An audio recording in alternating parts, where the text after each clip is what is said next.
Could you call the roll, please? Ms. Richmond, Here. Mr. Fector, Present. Mr. Pheasant, Here. Mr. Hofer, Here. Mr. Holtoffel, Here. Ms. Corbman, Here. Mr. Rosner, Mr. Rothberg, Present. Mr. Winfrey, Here. Council Liaison Hale, Here. Roger Thomas, Present. Jim Constantine, Present. and Bruce Koch. Present. Okay, so Jen, would you be kind enough to call the first item on the agenda for us, please? This is a hearing on new cases for Fox and Fox Development LLC, application number 2021-01, 37 Cedar Ave, Block 8, Lot 29, and they're here for variances. Okay, thank you very much. Ms. Sweet, there you are. Hi. Could we begin by asking you what your applicant's plans are with respect to complying with the engineer's review letter? Yes, of course. And, you know, I have Mr. Kraft is here from Fox and Fox. And if I may just confirm with him whether there's anything that we needed to discuss. Mr. Kraft? Is there anything in Mr. Koch's report of, we're speaking about the February 15th, 2022 report? That's the latest one, right? Right. Most of these items have already been addressed on the plans. The rest we can work out with Mr. Koch.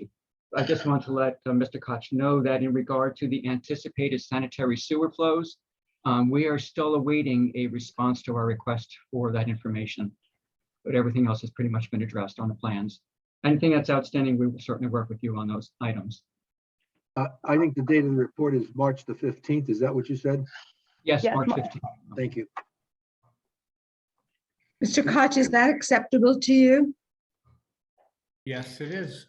Okay, all right. So thank you for appearing and nice to see you and have a good evening. You're welcome to stay if you want.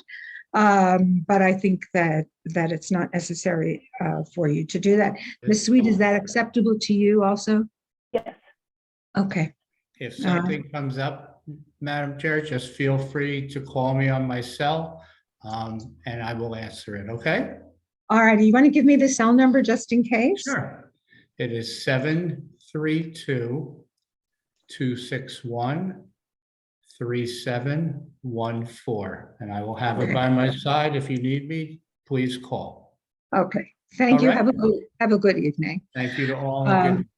All right. So, Ms. Sweet. Yes. Would you begin, please? Yes, just put my appearance on the record. My name is Jessica Sweet. I'm an attorney with the firm of Sweet and Bennett, and I'm here representing the applicant and owner of the subject property, Fox and Fox Development LLC. We are here tonight with a proposal to replace an pre-existing non-conforming use at 37 Cedar Avenue with a conforming use, replace it with a single-family house. Right now, there's two non-conforming garages and a large area of a large gravel driveway and a large concrete driveway pad. My client's proposal is to remove all those structures and replace it with just one single-family house. The lot is slightly undersized, located in the RA zone. So we're here requesting variances relating to lot area, lot depth, and there's a number of bulk variances regarding, for the house itself. So I've got two witnesses tonight. Mr. Kraft, who I'd already introduced, with Fox and Fox Development and also a professional planner. And I also have the project architect, Mark Marcil, who is I'd like to start actually with Mr. Marcil this evening to just give the board sort of an overview of the proposed design of the house, show you what it'll look like and how it'll fit in with the neighborhood. Do we want to mark the exhibits submitted at this point, Mr. Thomas, or how do you want to proceed? Well, my understanding is that you have submitted through your consultants a series of reports. They include obviously the application, the map, that has been prepared. There's also the architectural plans. So those I consider to be part of the record by Okay. their submission. If there's anything new, we'll mark them appropriately. I don't believe we have anything new, but we could address it as we go. Okay. All And right, so. I'm sorry. Let's have the your first witness sworn in first, please. Certainly. Sir, do you swear the testimony that you're about to give will be the truth? So help you God. Yes, I do. Would you be kind enough to state your name, spell your last name, and give us the location of your professional offices, please? Sure. Mark Marcel, M-A-R-C as in cat, I-L-L-E. Our office is located at 505 Main Street in Metuchen, New Jersey. Thank you. All right, Mr. Marcel, would you provide the board with your professional qualifications and just describe your role in this project? Sure. I'm a registered architect in New Jersey and Pennsylvania. My license is in good standing. I've had my own practice since 2007, and I've testified before numerous boards in the area. Okay, we are happy to accept you as an expert in architecture. Okay, Ms. Sweet. Thank you. Thank you. Mr. Marcel, if you would, do you have access, I guess, to provide the board which depict to share your screen and to show the board sheet A1 of your architectural plans? Yes, I should be sharing my screen now. You are. Great. Would you, actually, I'm sorry, Mr. Marcel, if you would, the plans I think that we have, the latest plans that we have submitted to the board are the more detailed plans dated October 1st, 2021. The 6 sheet, Correct. I think they're the ones, yeah, job 1, right? Yeah, that's, yes. Right. Just want to make sure we're all on the same page because this was the latest submission that was provided just a couple weeks ago. Okay, so Mr. Marcel, if you would just provide the board with a description of the proposed design and the architectural elements of the new house. And just for the record, we are now dealing with sheet A1, excuse me. Sheet A1, correct. Correct. The PDF that is being shared right now is a 6-page document.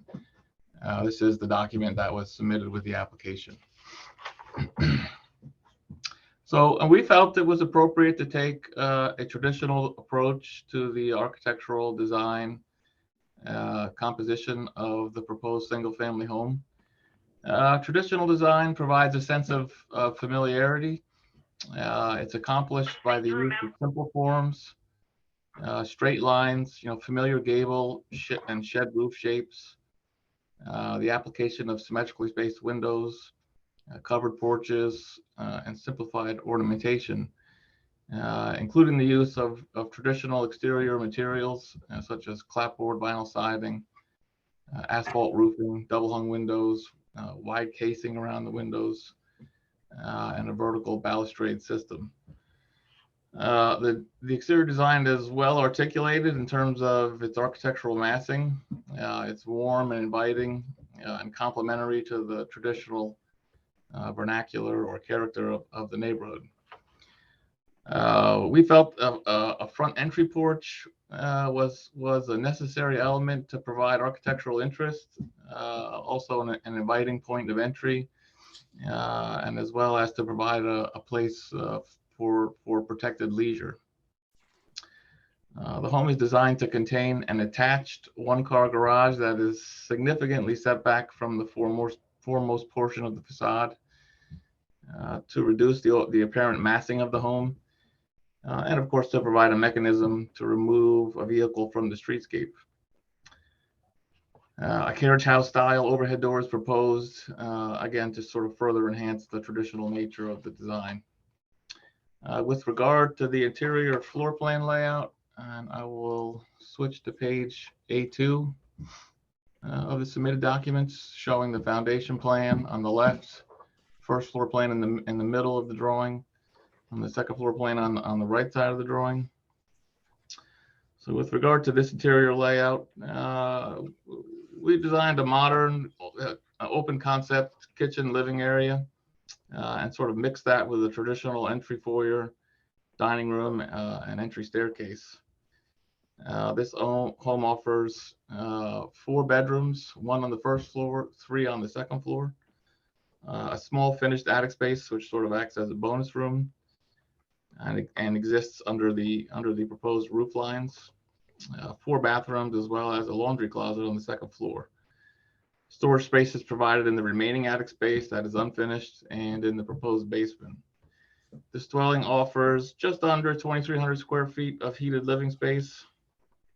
We will make every practical effort to reduce the building's carbon footprint by using sustainable low VOC materials, Energy Star appliances, LED lighting, high efficiency HVAC systems. We're going to provide an electric vehicle outlet in the garage, and we're going to design the building envelope to exceed the requirements of New Jersey's energy code. I read through the planner's report, section 7.7, and none of the comments are particularly concerning, and should the board decide to approve this application, I certainly would be happy to work with the planner's office to address the 4 comments that were made. Mr. Marcel, if you would just, I see we have 2 projections on the 1st floor, the bay window and the fireplace. Would you discuss those, the importance of those elements to the proposed living area and the 1st floor layout? Yeah, with the relative narrowness of the dining room, the bay projection in the dining room provides some additional space for the table. As you come in the front door, the access hallway sort of passes adjacent to the dining space, so the table sort of has to get pushed to the right. So that bay projection provides a little bit of extra space, and the shape of the bay certainly provides architectural interest, and it's a very traditional form you'd find in a lot of older 1920s style homes. And a similar concern with the fireplace. The width of the family room is relatively small, considering we have to provide circulation area to get up the staircase. So pushing that out slightly and just cantilevering out over the ground provides that additional space inside the family room. And those elements, as they project out, also provide a little bit of additional architectural interest along the facade, sort of breaking up the facade instead of having kind of one flat wall. And would it be, in your opinion, is the design of this house and these design elements that you've discussed, is this consistent with the traditional type of architecture you see in and around Highland Park? Yes, absolutely. We feel it is, yes. I don't have anything further for Mr. Marcel at this time. Mr. Marcel, go ahead, Judy. I have a question, Mr. Marcel. So, so the interior of the house is about 20 feet wide. Is that correct? The entry to the house? No, the interior, the width of the interior of the 1st floor is about. The interior, the interior width is just over 20 feet wide. Yes. And I'm interested that you have the bedroom, an extra bedroom or a 4th bedroom on the 1st floor, but there's no what people traditionally call a living room.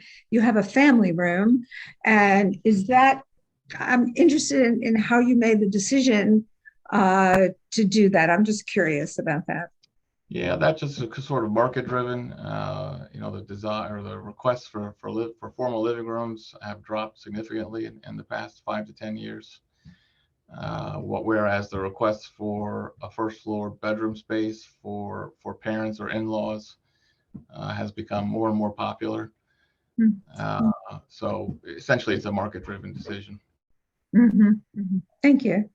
Are there other questions from Mr. Marcel right now? Mr. Marcel, just real quickly, as far as the foundation of the lower level, is that livable space? I know it's unfinished, but is that livable space that could be finished off with the ceiling height and that sort of thing? Yes, it is not proposed to be finished in this drawing, but it certainly could be finished and would be habitable at that point. Thank you. Mr. Marcel, I have a question. The fireplace, how close is that chimney going to be to the neighbor's house? I'd have to defer that question to Mr. Kraft. I don't know the answer. And I have another question. The attic space, it has both a closet and a bathroom. You wouldn't call that a bedroom? That's just... Well, you could, but it doesn't have a door that closes it off from the common area stairwell. A door would be very easy to put in at the top of the stairs if somebody wanted to make it a bedroom, though, right? If somebody put a door in, then yes, you could you could classify it as a bedroom, but there is no door proposed in this set of drawings. It's just my fear that somebody will end up living up there, and just fire considerations to somebody being at that level. Is there a roof that they could get to if there was a fire, or no? This is a finished attic space, so the area of the finished heated space in the attic at a height of 7 feet or greater is less than a third of the square footage of the second floor. This is a New Jersey State building code requirement. If the area of the attic exceeded that area, then additional fire rating would be required. But because it does not, additional fire rating is not required, and a bedroom would be allowed by current code and would be considered safe from the standpoint of egress. So there are two means of egress. One would be going into the attic. Is that the second means of egress? You don't need two means of egress. Sorry. What would be the second? This is the attic. What would be the second means of egress? Second means of egress is not required and not provided. Other So than windows. As it's likely to be used as a bedroom, what's outside that window? Is that just a straight drop down? Yeah. If it were used as a bedroom, right, or if somebody came to the town with a plan to put a door in, it would legally be allowed to be a bedroom, and no additional egress would be required based on current code. And that's a long-standing code that's been in existence the last 17 years that I've been in business. I appreciate the code, sir. You know, just with the closet and the bathroom, it's my sense that some teenager is going to make that their room. Anything's possible, but it certainly would be perfectly safe.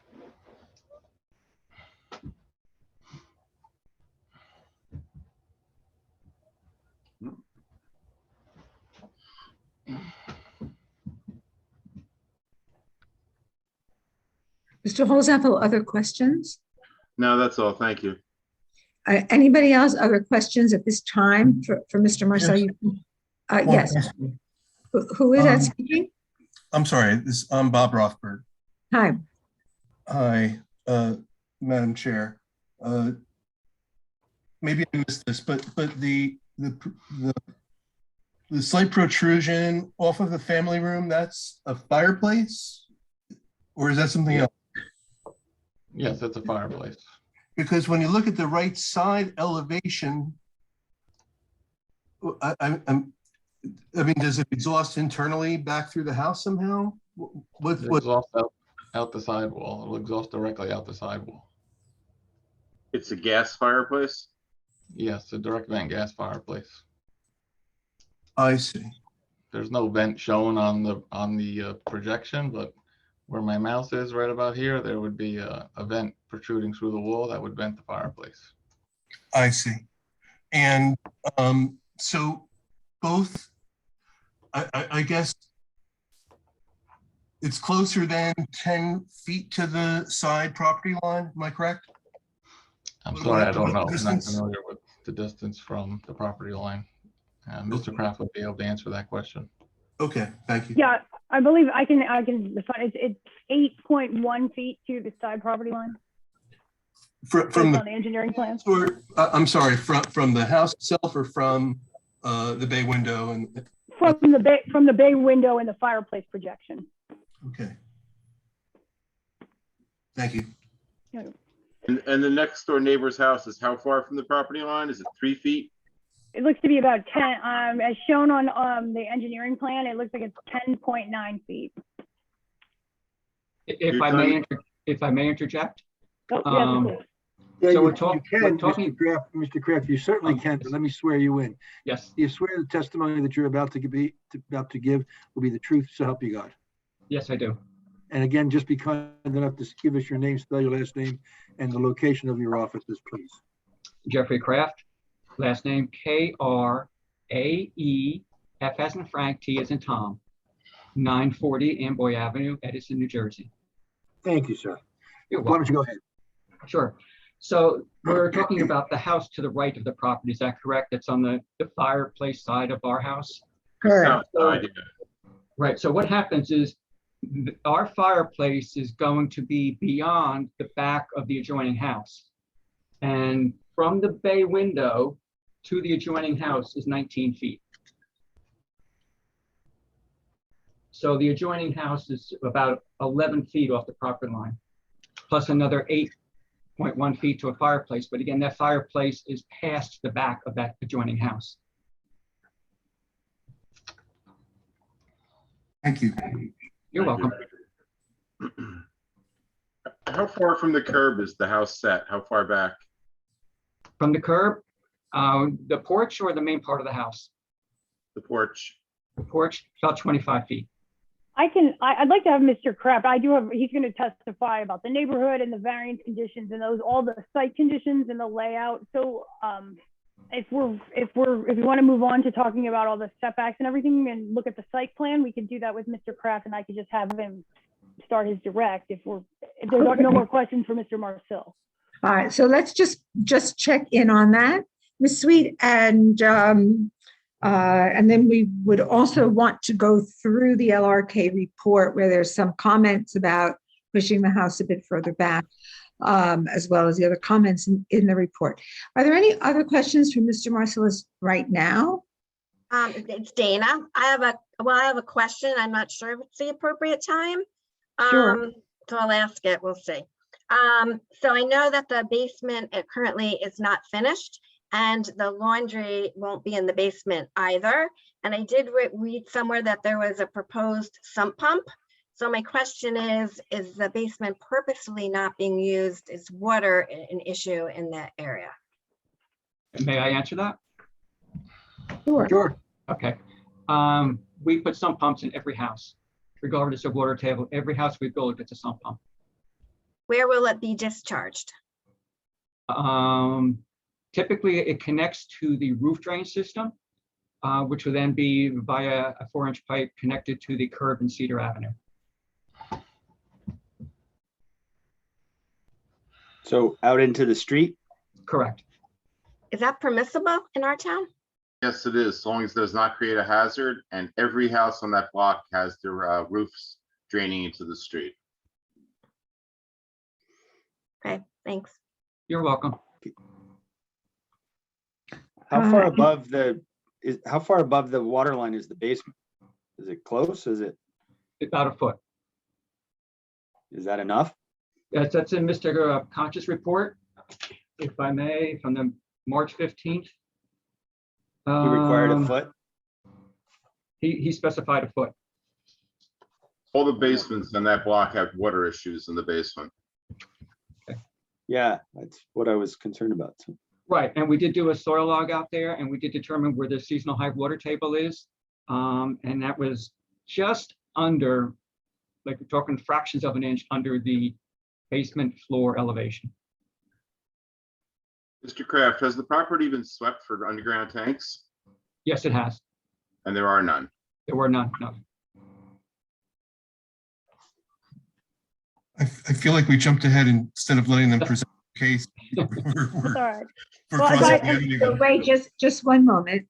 So if there are more questions for the architect at this point, let's entertain those. If there aren't, the architect I'm inviting to remain with us. And if questions arise, as we listen to further testimony, we can go back and ask the architect. Ms. Sweet, do you want to put on the testimony of Mr. Kraft now? Yes, thank you. I have one question, if I may. I apologize. No, go ahead.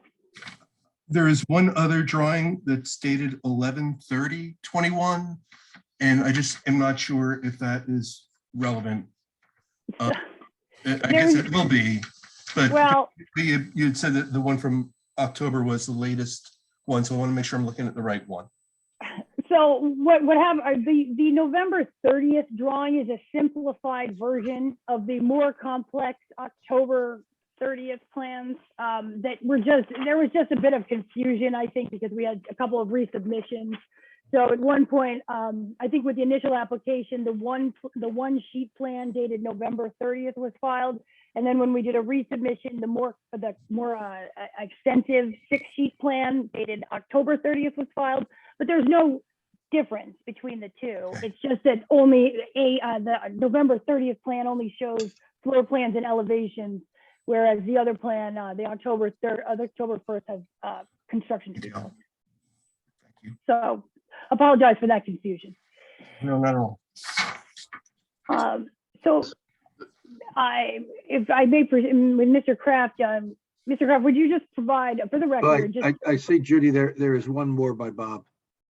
Mr. Marcel, can you show me the outside elevations underneath the attic windows?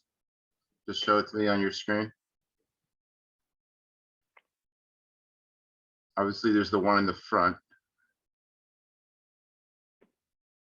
So yeah, on the right side elevation, this is the window. This is the window here on the right side of the attic. Mm-hmm. Underneath it is the bedroom window, and then you see the dining room projection and the fireplace. And the window on the left side in the attic is in the proposed bathroom. There's no good way to put a window somewhere over like that garage roof, is there? Perhaps if you switched it to the other side of the peak. You know, I know it's all legal, but I'm still worried about somebody being caught up there in a fire. I understand where you're coming from, but we should remember that the construction code has been, tested and vetted. It's modified and changed roughly every 5 or 6 years. I'm a licensed master plumber. I'm familiar. It's essentially a record of our mistakes, and it's extremely safe and sort of goes to the nth degree in terms of protection. It's certainly possible to get a window over that roof. Whether it's practical to jump out that window, I would say no. The primary purpose of an egress window is to allow, and for the size of the opening of an egress window, So the to firefighter, allow firemen to get in with their packs on, more so than for someone to climb out of it. Having said that, somebody could climb out of a third floor window with, a very safe rope ladder that can be purchased and kept in the attic. None of that is necessary based on the building code and design of the house, but certainly could be done. again, I was just wondering if it would be feasible by your plans to put the window on the other side of the peak inside that same room.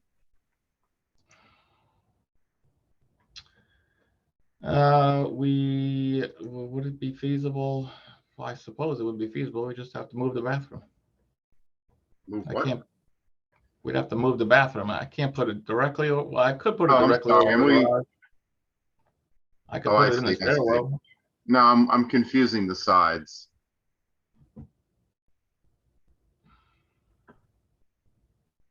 I guess the answer is yes, it would be possible to put a window over the garage. But it would be accessible from the stairwell, not from the finished attic. Thank you. It doesn't work.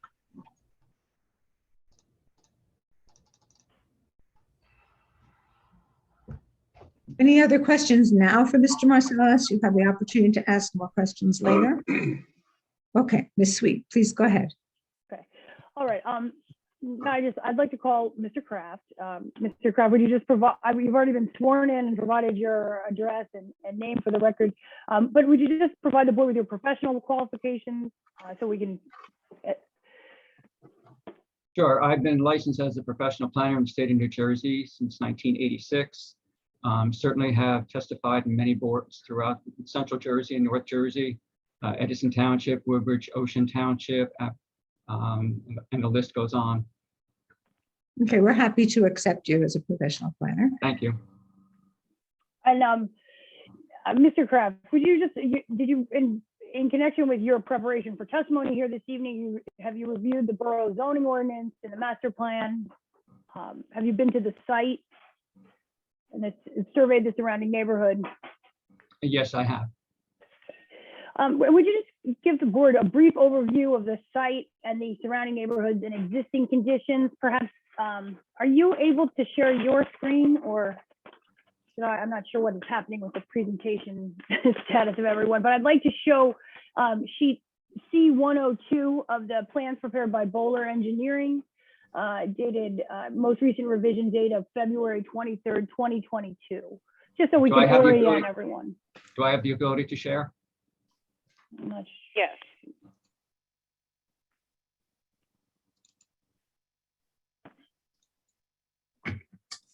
Try now, Mr. Kraft. See, Jennifer is our control person, so presumably you have that opportunity, I hope. Yep. Do you see the plan on the screen? Not yet. No. Not yet. Oh, Well, I could share mine. Jessica, why don't you do that? If you can. That if might you be can- simpler. Jen, if you could give Jessica the opportunity. to share. Anybody who's a panelist can share a screen. Yeah, Oh. no, I can, here we go. Okay. All right, it's in. how about now? Oh, look at that. There you go. There it is. All right, we got it. Is that the sheet you're looking for? Yes, yes. I just, this is a nice view of the side-by-side conditions. And Mr. Carver, you just described the sort of the site itself, the lot, and then, give us an overview of the surrounding, the existing structures, and then also talk a little bit about the surrounding neighborhood. All right, so the property is known as 37 Cedar Avenue. It's lot 29 in block 2101 or block 8. It contains 4,500 square feet of land. It's 50 feet wide by 90 feet deep. It is located in the RA zone. Certainly the site is deficient in regard to the minimum lot area, where 5,000 square feet is required, and in regard to lot depth. In regard to the surrounding area, I'm sure as many of you know, Cedar Avenue is a one-way street, and the property is located on the easterly side of Cedar Avenue. It's between Raritan Avenue and Benner Street. It's approximately 480 feet from Raritan Avenue or Route 27, and approximately 345 feet from Benner Street. The RA residential zone in which the property is located certainly has a mix of single, two-family, and multifamily homes, all on varying lot sizes. There is no real consistent development pattern to this particular part of the borough. Many or most of the lots on this block, including those that are immediately adjacent to the subject property, are non-conforming in respect to dimensional requirements of the RA zone, that is in regard to lot area, lot depth, lot width. The site is situated among several lots. If I can pull up the tax map.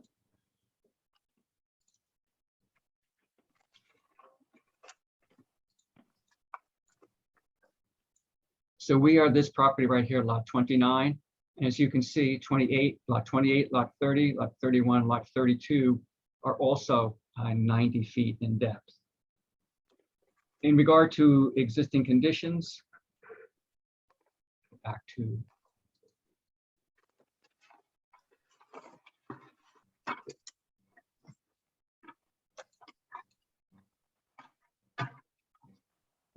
the property currently contains two buildings which are garages. The building that immediately fronts on Cedar Avenue is a 4-bay garage, and the building to the back is a 3-bay garage, and there's also a metal shed behind the 3-bay garage. Of course, the way they're situated on the property, we can see that they're violating some of the zone requirements as far as front yard setback and side yards. The entire frontage of the property, this area here, consists of essentially a 50-foot wide concrete driveway. And the northern side of the property, including the front and rear yard areas, are occupied mostly by large gravel driveway area, and that would be this area on here. This is all gravel. So under the existing conditions of the zone, the site is non-conforming in almost all respects in regard to required bulk requirements for the RA zone. In regard to lot area, as mentioned earlier, 5,000 square feet is required. This lot has 4,500 square feet. The minimum lot depth is 100 feet, This property contains 90 feet of depth. The existing front yard, the garages that are located here, the front yard is 2.1 feet where 20 feet is required. And in regard to side yard setbacks, again, this building that fronts on Cedar Avenue, the side yard is 0.7 feet, again, where 10 foot is required. And the combined side yard, where a 20-foot combination of side yards is required, on this particular site currently, it's 13.3 feet. And then we have the accessory use building here, this metal shed, which violates the accessory use side yard requirement. In regard to lot coverage, an allowable lot coverage, 30% is permitted. Currently, it's at 33.2%. In regard to total impervious cover, 40% is permitted, and currently it's at 89.1%. The other violation is in regard to minimum gross floor area, where the zone requires 1,500 square feet. Currently, between these two buildings, is 1,406 square feet. Now, Mr. Kraft, if you would just describe, now if you switch over to the other side, they're under our proposed conditions. If you could just talk a little bit about how, what our proposed site conditions and the non-conforming conditions that will be eliminated and modified as a result of this application. Right, so the proposal consists of removing all the existing structures on the site and redeveloping the site with a new 2.5-story single-family home with a basement. It will have an open front porch, an uncovered rear deck of porch out to a pad, and an attached one-car garage. Vehicular and pedestrian traffic or movements would be accommodated by this driveway here out to Cedar Avenue, as well as a service walk from the driveway and also from the public right-of-way. That 50-foot driveway apron that we had mentioned earlier will be removed, will now be down to an 11-foot wide driveway. There will also be now, with the removal of all that concrete in the front of the property, they'll be able to accommodate a planting strip between the curb and the new sidewalk where turf would be planted. The development of the site, as we show on this plan here, would eliminate then some of the non-conforming use and resulting in a development that is more consistent with the surrounding area, that is single-family uses.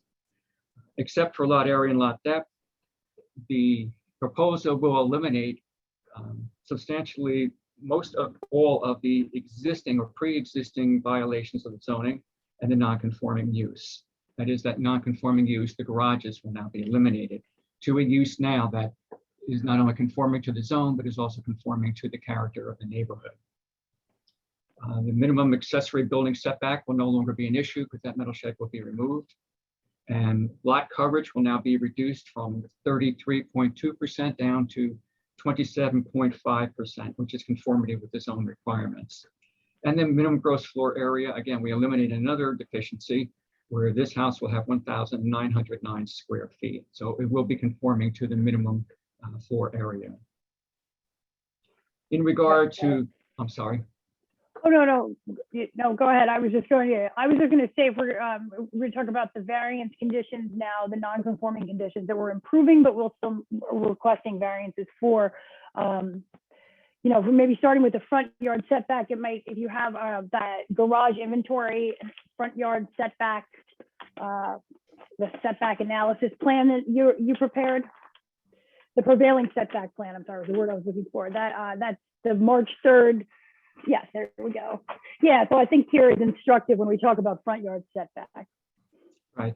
So this creates a bit of an interesting situation, whereas the zone requires a front yard setback of 20 feet, currently including what would be the open porch. And as you can see illustrated here, this would substantially place the proposed dwelling significantly behind the existing dwellings on the street. So you have to the left of us, we have 3 homes here. One has an open porch. 2 do have enclosed porches, which apparently at one time were open porches, as shown on lot 31 here. They range anywhere from approximately 8 feet to 9 feet. And then jumping to the opposite side of our property on what is lot 28, we're around 6.5 feet front yard setback to a 2-story open porch, or 13.3 feet to the main body of the house. The next lot, lot 18, is a vacant lot. That happens to be a through lot to the property that fronts on South First Avenue. Mr. Cosenza mentioned in his review letter commenting possibly going further away to more houses to the south, which would be on the other side of lot 18. It's at that point that house jumps back significantly from the others. These are of the similar style and characteristic and type of construction, whereas the one on the opposite side of lot 18 is a newer home, and it's set back approximately 21 feet from the street.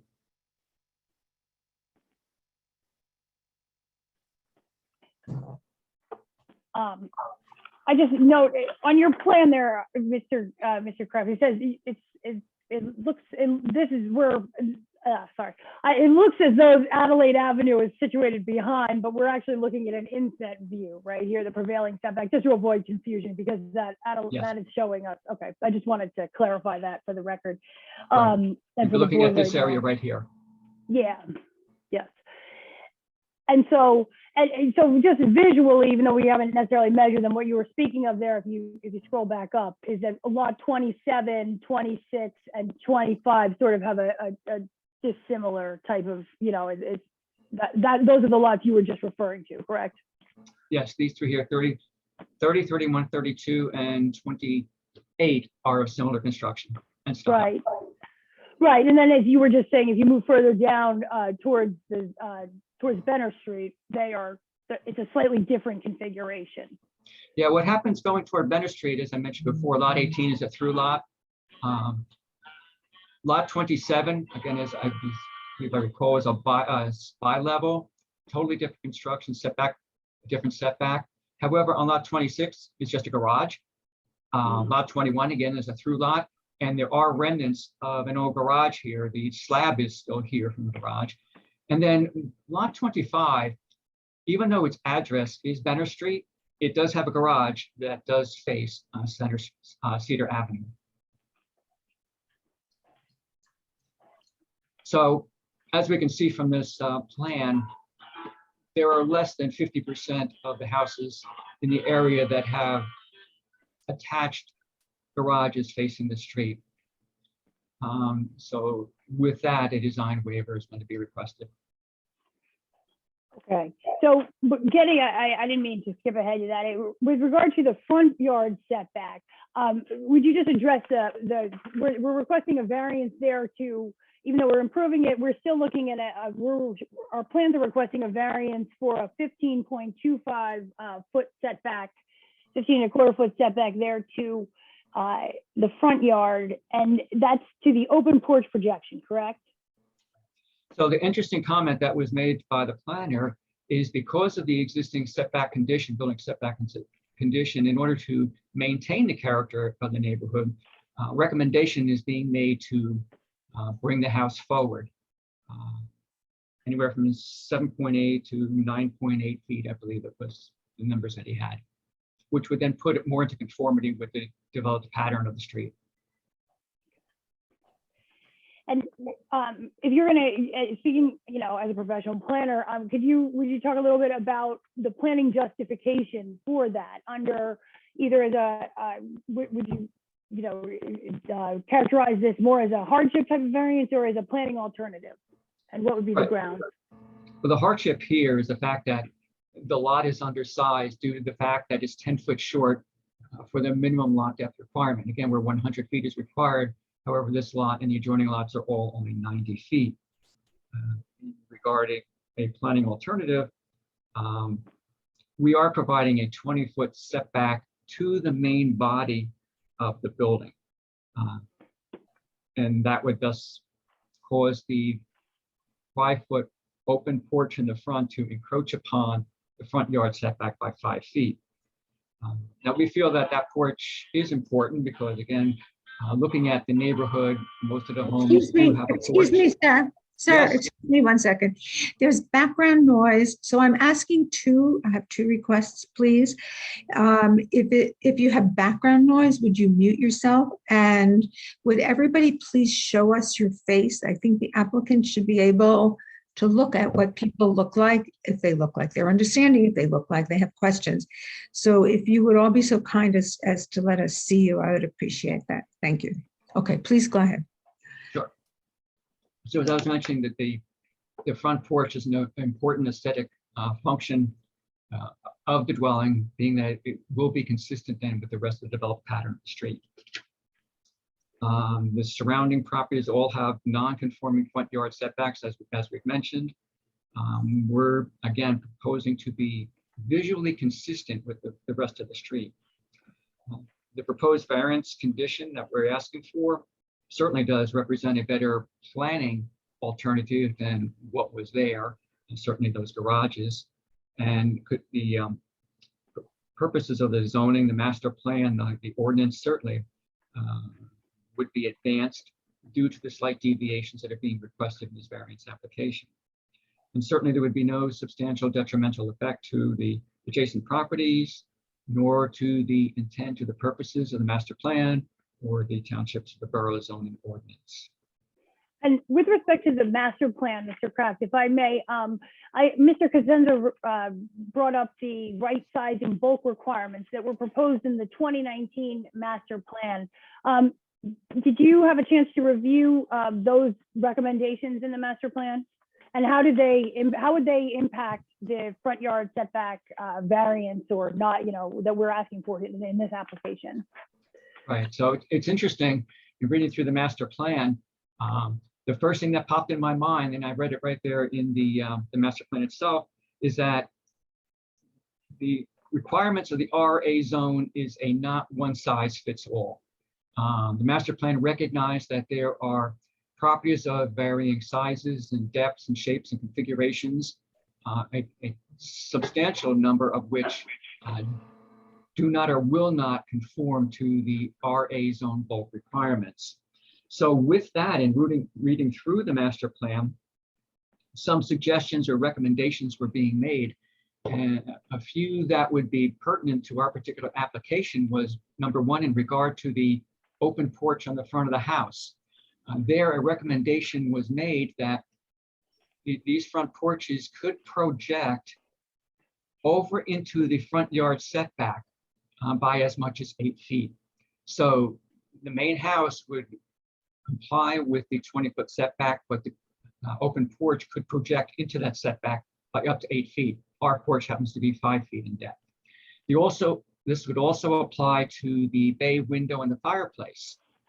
Again, the suggestion or recommendation that was made in the master plan was that these could project into the other yard requirements, side yard, rear yard, by as much as 3 feet. Our particular projections are 2 feet.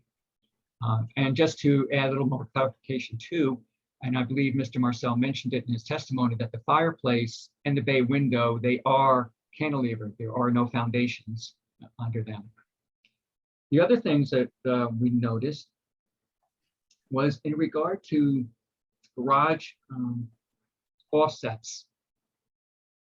So it was suggested that garages, attached garages, could project into the minimum side yard requirement by as much as 5 feet. In our particular application, we would be projecting into the 10-foot side yard by 2.9 feet. And what was also interesting is in regard to the attached garage being considered an accessory use. So as such, then basically our side yards would be conforming in that the dimensions to the house, the side yard dimensions to the house would be 18.1 feet and a combined of 26.2 feet, which would eliminate the side yard variances. In regard to rear yard, we have no issue. There's no variances involved there. Also, the master plan broke down the different sizes of lots. For example,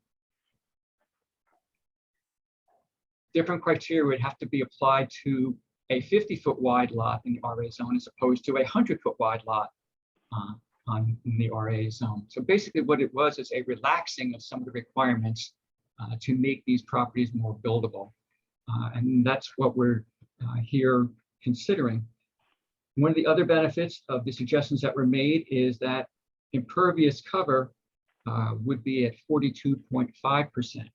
Our property happens to be, or proposed improvements happen to be at 42.3%. So thus another variance would be eliminated.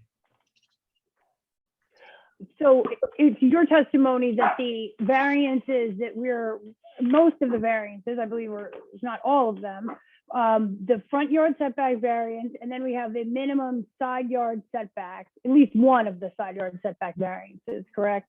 And then the impervious coverage variance would be not necessary if the master plan right sizing bulk requirements were adopted. Is that correct? That is correct, yes. And then if you could just elaborate a little further, and I apologize, about this side yard setback variance, just so we have it on the record, right? We're requesting variances for both one side yard where we have, where the requirement is it 10 feet, Mr. Kraft? Yes. 10 feet for one side yard and 20 feet for combined, correct? Right. But Where do again, our numbers come out? right. But in the master plan, in the suggestions that were made, those side yards will be reduced to minimum of 8 foot with a combined of 18 feet.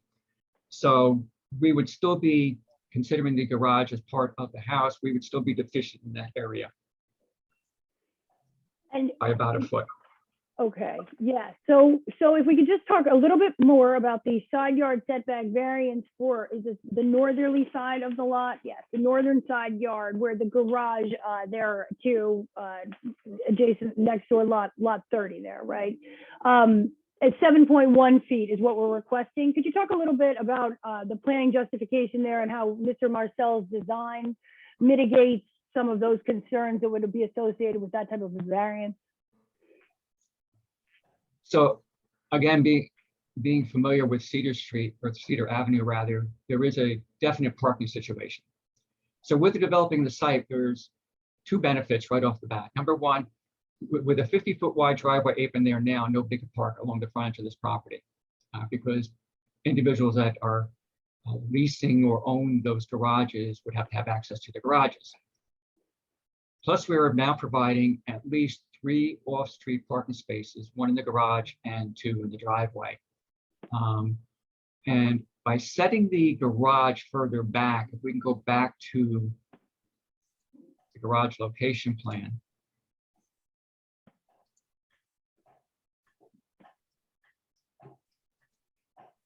So that somewhat mimics what we see happening here, where there's detached garages in the back. It kind of mirrors what's taking place with these smaller houses.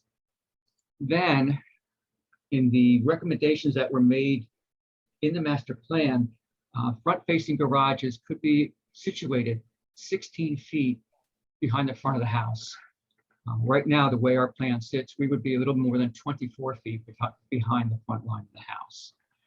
So all these factors considered together, we feel that having the attached garage justifies requesting the variance for the side yard setback. And then finally, before we move on to the design waiver exception for the front-facing garage, if you could talk a little bit more about the impervious coverage variance that we're requesting. Right. So again, we're going to substantially reduce the impervious cover on the site now to what we propose to build. Again, right now we're at 89.1% impervious cover. That will be reduced down to 42.3%, where 40% is permitted. It'd be a drastic reduction. But again, the site is undersized by virtue of the fact that it's only 90 feet deep. It doesn't meet the 100-foot requirement. So that variance is certainly going to be needed for a pre-existing condition. And again, it was your testimony earlier that this variance would be in fact entirely consistent with the master plan, correct? Right, yes. And of course, the design of the house is in direct relationship to the other properties or the other houses within the neighborhood. We feel that with this particular development, that the property is not being overly developed. It certainly is a substantial improvement over what is there now. The 2 buildings, which are garages and the large gravel parking area or driveway area. Certainly this would have no detrimental effect on the adjoining properties, and certainly would be a benefit to the neighborhood. And again, any concerns about drainage? We took Mr. Koch's suggestion and put curbs on the driveway so that none of the driveway runoff would go onto adjoining properties, but would be directed toward the street. Okay, and then just moving on, finally, if we could discuss the exception from the design requirements to allow a front-facing attached garage and referencing your garage location plan that was prepared. Right, and again, it has been designed to eliminate any adverse aesthetic impacts. As Mr. Marcel showed on his architectural plans, certainly this is an aesthetic feature. It has carriage doors. It's set well beyond, probably approximately about 45 feet from the curb. The mass is kind of controlled by the design, by the doors that were used.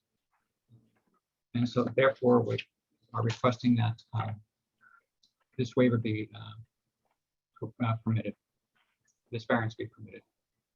Okay. And then let's see, I think we've discussed any concerns, and were there any comments in Mr. Cosenza's report dated March 24th, 2022 that you had any comments on, or anything that we could not comply with, or you had any issues with? No, we've gone through the Mr. Cosenza's report, and we feel that we can work with him in regard to certain questions or issues that he raised, more of the aesthetic issues in regard to the architecture of the building. And just noting, he did recommend in paragraph 7.2 discussing the front yard setback. This is sort of unusual, but recommending that this dwelling be moved closer to the street to be more in alignment with the other dwellings on Cedar Avenue, as shown on the prevailing setback plan that you prepared. Do you have any comment on that? Right, and certainly we'd be willing to consider that recommendation. The only thing that I would suggest is in regard to planning aspect of that is right now we have sufficient driveway length and garage to accommodate 3 off-street parking spaces. So right now for a 4-bedroom house, you need 2.8 parking spaces. So we wouldn't want to move the house too far forward. We'd still like to maintain that average of 3 parking spaces. Okay. And you also addressed, we already spoke, you at the top of the hearing, you spoke about Mr. Koch's comments in his report, his latest report, and confirmed that we would comply or address those with him, correct? That is correct, yes. Okay. That is all I have for Mr. Kraft. Thank you, Mr. Kraft, and thank you, Ms. Sweet. Mr. Kraft, with respect to the LRK letter that you've just been looking at, dated March 24th, 2022, let's go to paragraph 7.1, please. Would you discuss with us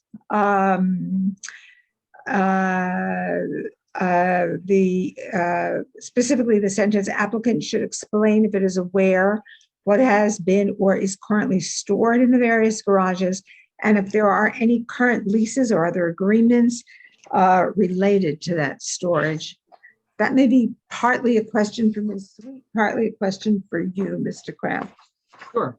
So in regard to the usage of the buildings, since we did take title, or Fox and Fox Development took title to the property, the garages have been leased by local residents. They are on a month-to-month lease, pending approval of this application. I was just informed today that the individual that was leasing for the bays just passed away. What they were doing, they were storing their vehicles in there. These garages have no electricity, no gas, no heat. So it's strictly storage and minor work on these cars as they're being restored.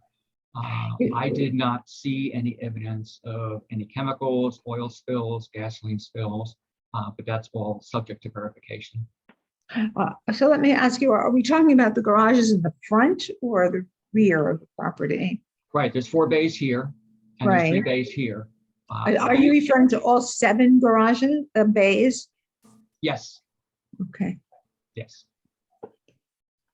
And there was no evidence, No visual evidence. inspection, no visual evidence of spill or such. Okay. I would like us to look at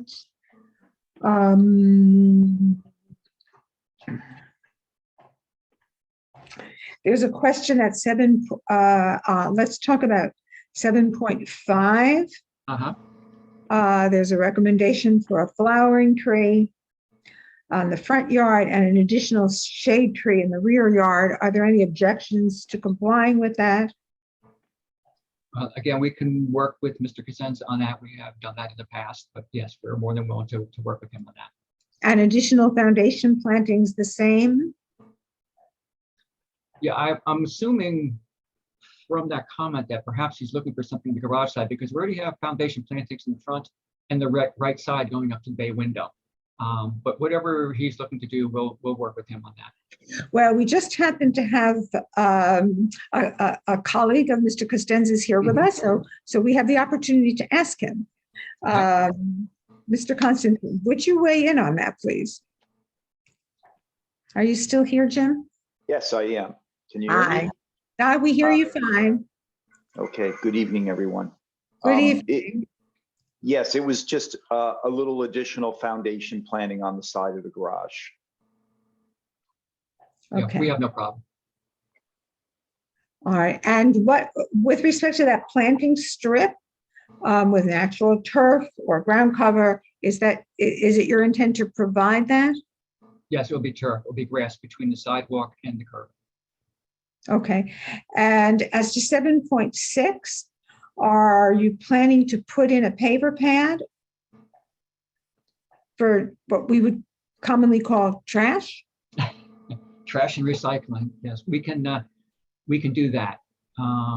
That would very, very, very slightly increase impervious cover, but would have no real impact. Okay, with respect to the building design, we'll speak to the architect about those items, unless the architect is going to just tell us that he will comply with the suggestions in the planner's review letter. So maybe while we're at that point, could we ask Mr. Masalis what your thoughts are with respect to 7.7, comments in 7.7? Yes, sure. Yeah, we'll be happy to comply with the 4 items, and certainly we'll work with the planner's office to to make sure that we're meeting all of their needs. Thank you. Okay, questions for Mr. Kraft? Mr. Kraft, in the backyard, are you planning on putting a fence up? Not at this time, no. We're not proposing a fence. There's a huge stump in the southeast corner. Is that going to be removed? I don't know. I haven't seen that, but you're talking about this area here? Yes, sir. And you say there's a stump there? A giant stump. A giant stump. I would have to talk to the owners about that, but I would imagine most likely they would take it out because you probably wouldn't want that to be there. And is there any thought of planting, some shrubbery along the property line there to separate the backyards, or you're just gonna have it all be like grass and a little deck? Just lawn area. We'll also have a shade tree there, and as I recall, Mr. Cosenza is asking possibly for a second shade tree. Okay. What's currently stored in the shed? To be perfectly honest with you, I did not go into the shed, so I refrain from saying what's in there because I really don't know. Has anybody? Go ahead, Mr. I have walked the property. Yeah, there does appear to be a giant groundhog or something living underneath the shed. I was hesitant to get close to it. Let's hope that's all it is. Let's hope. Well, I had a question. I think Please. in the engineer's report, I think there was a question if a single 4-inch pipe would be sufficient for stormwater runoff. Right, and that's pretty much the industry standard. And typically what happens too with your roof drains coming through the curb, you're limited as to the size or diameter that pipe can be because your face of curb is anywhere from 4 to 5 to 6 inches. So even if you had an 8-inch pipe collecting your water, you're still going to reduce down to a 4-inch to penetrate the curb. But that Right. is the standard pipe dimension. And that would also combine in with the sump pump drain? That is correct, yes. There, if I may, there's a detail for that.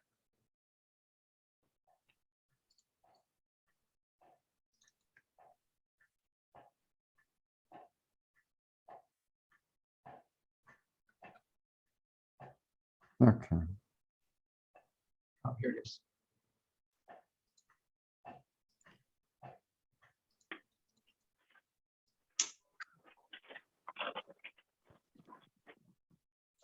Right here.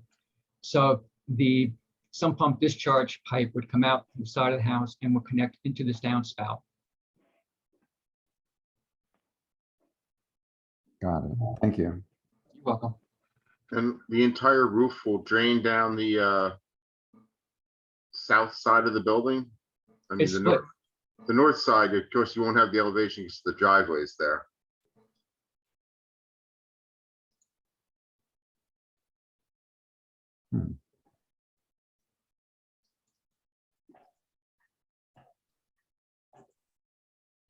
So we'd have a downspout here.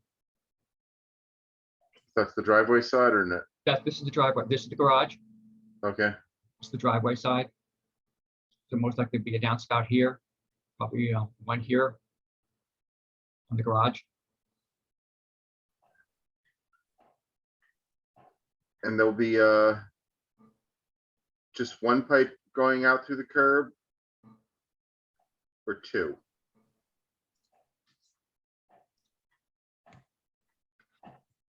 So the plan is showing one on the right side and one on the left side. Very good. Mr. Hosapo, any more questions at the moment? No, no, Judy, thank you. Okay, so I see hands raised. I just noticed those. Mr. Hoover, Mr. Hale. Mr. Hoover, you're on the top of my set of boxes. Why don't you go first? Thank you all, and thank you for a very clear and clearly understandable presentation. The one real question that I have, we do have a stormwater issue in town and all over Middlesex County. So what is the rationale of not making the path, the driveway, impervious pavers? So why does it have to be asphalt? Why can you not do this impervious pavers of reducing runoff and having a small amount of water percolating into the ground? Every drop counts, I would say. And that is an option. One of the difficulties with that is with the driveway being right up against the house, what you're doing is reintroducing the water into the ground and possibly seeping into the basement. Yes, so you should have a substantial, an appropriate sealing of the basement, so you could do the pervious pavement, which the other thing that I'm a little bit concerned about is this very, very small backyard that is currently just drawn as grass patch. About a house of that price, what it will be, it is, from my understanding, pretty likely that the new owners will come in and ask for a variance for getting a deck in the back in order to be using outdoor space, and anything which would then increase lot coverage to an enormous amount. As I recall, reading through the master plan, there is an allowance of an additional 5% for decks of lot cover. Right, but this, depending on what it is. So my point is, I would suggest it would be prefer if you had a pervious paving, so then this would kind of reduce even the amount of additional impervious or lot coverage at that point. It's just my twist. Okay, something we can just. Yeah, I'd like Mr. Constantine to weigh in on that. I would also very much prefer to see something impervious there and a good sealing of the basement, French drains if you need them. Jim, what do you think about that? Well, I wanted to also step back first to state that if the house is moved forward a couple of feet, we had recommended 3 to 5 feet. I agree with Mr. Kraft. There's a capacity to making sure we don't have cars extending onto the sidewalk so they can fit in the driveway. But as the house moves forward, we'll actually reduce some of the impervious. First of all, I wanted to know on the driveway, because that topic hasn't been raised. If it's 5 feet, it might be about 50 square feet or so that it's reduced, including adding pavers for the trash recycling.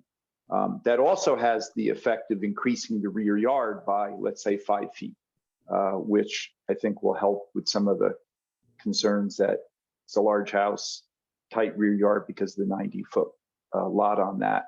I think with regard to the pavers in the driveway, there may be a couple of solutions. One is there could be a condition that's more pervious closer to the building if that's a concern that the applicant has, which then becomes pavers as they extend into the front yard, which obviously looks nice, has an environmental benefit.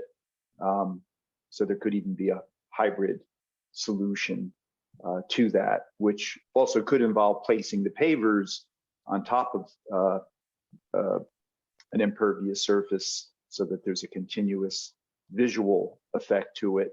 The other possibility is, I don't know that Fox and Fox has done this, but you certainly see there's been a little bit of a renewal in using wheel strips with some landscaped area in between the wheel strips, which doesn't have to go all the way to the garage. It could go, again, through the front yard area, let's say, to the beginning of the steps.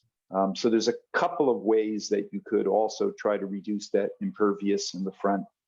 I'm not sure it's all of the solutions are sort of all or nothing. There could be some in between that could end up looking very aesthetically attractive. Is that acceptable to the applicant this week to work with Mr. Constantine's office for a solution to reducing the impervious coverage with something that will be both attractive and environmentally helpful, whether it's a hybrid or wheel strips with landscaping in between, to be worked out by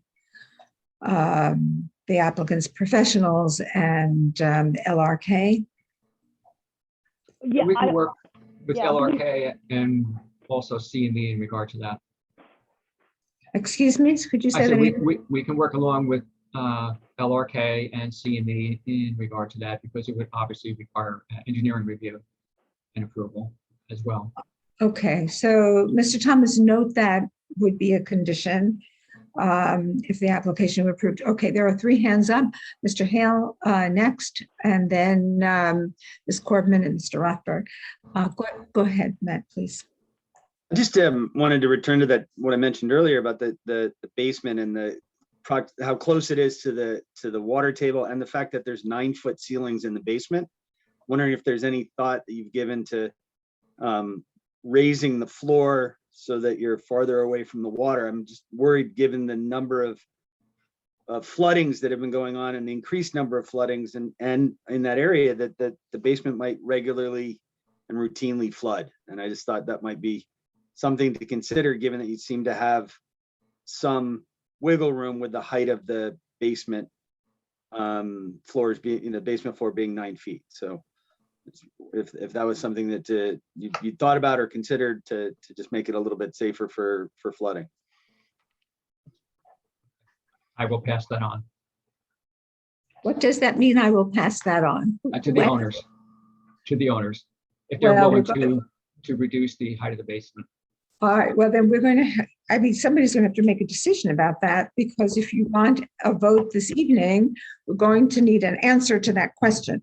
So I think it's a creative idea, and I appreciate hearing that. Somebody will need to call the owners, or, I mean, I would hate not to vote, but we can't vote without knowing the answer to that. Right. So I put that out there for all of you to figure out what you want to do. In the meantime, Mr. Rothberg? I think you gave. Did you want to, Ms. wait Corbin one second. first Miss- shot. I Wait, just want just, to be clear on what that discussion is. The question was, can we reduce the height of the basement ceiling to? no, the opposite. Can we raise the basement floor by a foot, which would then make the ceiling a foot lower, but we're changing the height by raising the elevation of the basement floor because of the flooding in the area.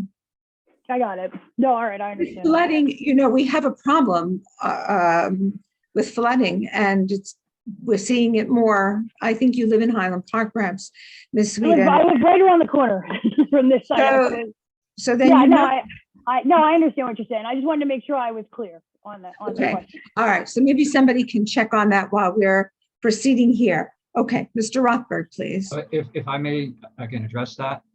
Sure. There's various options to that. So there's the possibility we raise the entire building and then we reduce the roof line to make sure that we comply with building height requirements. So it doesn't necessarily mean we have to make the basement shorter or less high. It might mean raising the building and lowering the roof. That's why I was hesitant to commit to saying we're going to reduce the basement height. I see. Okay, so then if one or the other of those solutions is acceptable, that sounds like a very fine idea, to have one fewer homeowner, one less homeowner calling Borough Hall. Wouldn't it be better to have a French drain instead of either of those options? Our buildings do have foundation drain, which was one of the reasons why I was concerned about impervious pavement up against the building, because the foundation drains run along the outside of the foundation. So what that would do if we had impervious pavement up against the building, that water is going to perk down, it's just going to collect into the foundation drains. The whole purpose of the foundation drain is to mitigate flooding in the basement. But again, we're going to take the under advisement, either lowering the basement height or raising the entire building. Okay, Mr. Thomas, would you make a note of that, please? Okay, Bob, I think it's your turn. Right, but if I may, we did meet Mr. Koch's requirement of 1 foot above the seasonal high water table. Yes, I hear that, and you meet it by a hair's breadth. And so why not avoid a problem if we can do that? Mr. Rothberg. I have 2 totally other areas I wanted to explore. Was the history of this lot. Has this been an undersized individual lot at the time you purchased it, or was this part? I always found this a very peculiar lot. I did want to start by welcoming you to Highland Park. I don't know if you've done work here before, but thank you for presenting such beautiful designs and trying to make such a sort of odd lot into a real home. Hopefully that'll all work out well. But I'm sort of concerned if there are currently off-street parking spaces being utilized on that property that are now going to be out on the street. Is that something that we should be thinking about or be aware of? That's one thing. The other thing is whether this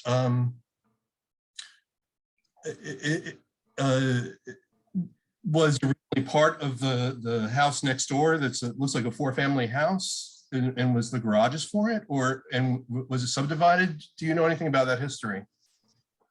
Okay, I do know a little bit just from talking to neighbors. But as you see, again, we're lot 29. So all these lots, 28, 29, 30, 31, 32 are all 90 footers. For some reason, they were created that way to be 90 foot in depth on Cedar Avenue and 110 foot in depth on South First Avenue. What the rationale was behind that, I have no idea. But in my speaking to the owner of lot 30, which is just north of our property adjoining, he had mentioned that these lots all were a single lot going from street to street at one time. He knows that his was subdivided off of what is now lot 15 on South First Avenue. So I am assuming the same situation occurred with lot 29 and probably 28, 31, and 32. When speaking to the prior owner of lot 29, from whom we purchased the property, he said that those garages were there at least from the 1960s. His Excuse father me. had the property before Excuse me him. 1 second. Excuse me, sir. Excuse me 1 minute. If you have noise in the background, do you mind muting yourself, please? Okay, go ahead. Okay, so how they came to be developed this way or created this way, I don't know. But no, we did not subdivide it. This is how we purchased it, 50 by 90. Okay, thank you. You're welcome. And you said that the last person that was leasing it recently passed away? That's what I was informed today. And there is no off-street parking on the lot as such. These were more or less storage units where the individuals are restoring their cars or just storing them, working on them. So it wasn't providing off-street parking for any residents on the street on Cedar Avenue. Great. I find this very fascinating because it always seemed to me that they were through lots both on Adelaide First, and that Cedar must have been some kind of a alley that connected everybody's backyard. That was my guess. But yes, and I think pretty much the same thing, especially because there was a garage on 26, there was a garage slab on 21.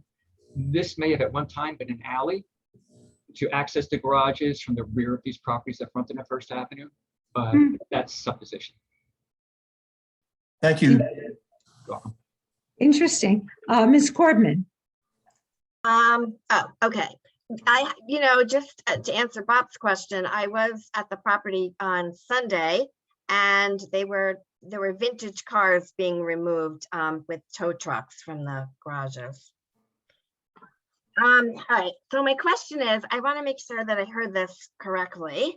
On the left side elevation, that there are going to be plantings along the side because there's the garage and there's no windows on the first floor. So it just looks, I mean, I'm not an architect or a planner, but it just looks like a lot of house siding to me.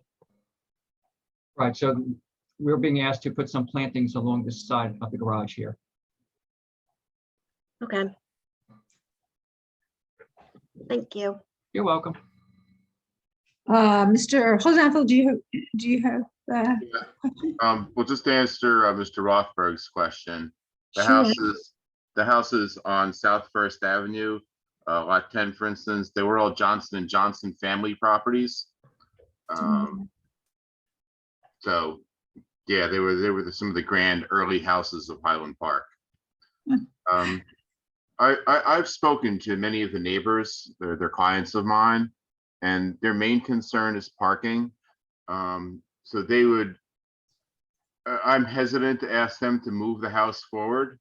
I think that it is the neighbor's interest to make sure that there are 2 parking spots, easily accessible parking spots in front of the house. I'm not as concerned about the permeable coverage. I've excavated the streets around there and that is all shale and does not percolate. If we wanted to perk, when they dig that stump out, they could put in a dry well, just fill it full of stone and we could actually successfully get some moisture into the soil. But any moisture we let into the soil near the house or between the 2 houses will just end up in the basements. I kind of like the 9-foot ceilings in the basement. yeah, if we had them put in a French drain along the interior of the house, that would certainly serve to keep that basement, you know, drier. But I don't want to. I don't want to remove from the aesthetic of the house. You know, I think the 9-foot ceilings are nice, because we're concerned about our closeness to the water table. All the basements are essentially at that depth anyway already. That's all. I just, you know, speaking with the neighbors, the parking is the main concern, and the neighbors also are happy with the idea of the house and the design of the house. You know, it seems attractive and acceptable to them.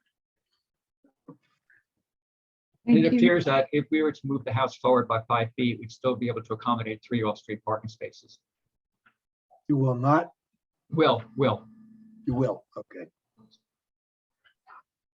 Mr. Rothberg, is that your hand? I think you're muted. He just had it on. I had my shot already. Thank you, Madam Chairman. You're welcome to another one. Are there any other questions at this time? Mr. Constantine, would you give us your thoughts about the questions, the answers, what guidance can you offer us, please? Okay. With regard to a specific topic or sort of? Well, just a you know, summation? you've heard a number of things come up now. Do we move the building forward? Do we look at Okay. impervious, something impervious in front of the garage? How that relates to the potential for water in the basement, which is a hair's breadth above the water table, the number of other issues that we've asked questions about, which I can go back and look at my notes. Sure. Well, we are recommending that the house slide forward a few more feet. 5 feet would work. That was the extent of our recommendation. It will make it fit better in the streetscape. Visually, it will have a slight reduction, as I mentioned before, in impervious surface. And I should also mention that I think that the application as a whole, even with the attached garage, basically is responding to what's been laid out in the master plan that was adopted in 2019. So it's almost like a textbook case example of why we put design standards in there, which right now we think we're just maybe a month or 2 or 3 away from seeing adopted, so that there'll be more flexibility within the code. With regard to the impervious surface of the driveway, I do agree. I know the red shale condition, that it's true. It's not just Middlesex County, it's sort of everything on along the Route 1 corridor until you get further south. Certainly though, pavers may make the house look a little better in terms of the driveway appearance or wheel strips, and they may help slow down some of the runoff, even if there is not a high level of infiltration in terms of what reaches the curb. So there is sort of some minor benefits that are beyond just direct recharge at the location. And I think the recommendation, maybe for something in the yard, you know, if the applicant has to remove the stump anyway, we've had some situations where that probably would give you the most bang for the buck. And you had the most space to deal with it out there. Get some recharge. Where that stump is and putting in a recharge facility. Of some kind, yes. Of some kind. Okay. Is it possible to stop sharing so that we can see everybody on the screen at the same time?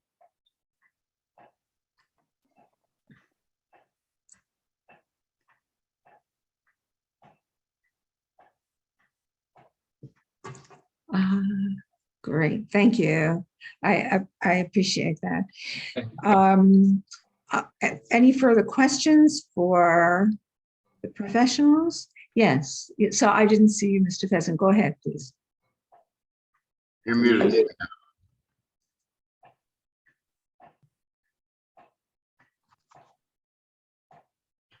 It's saying you're muted. We can't hear you. I'm so good with this.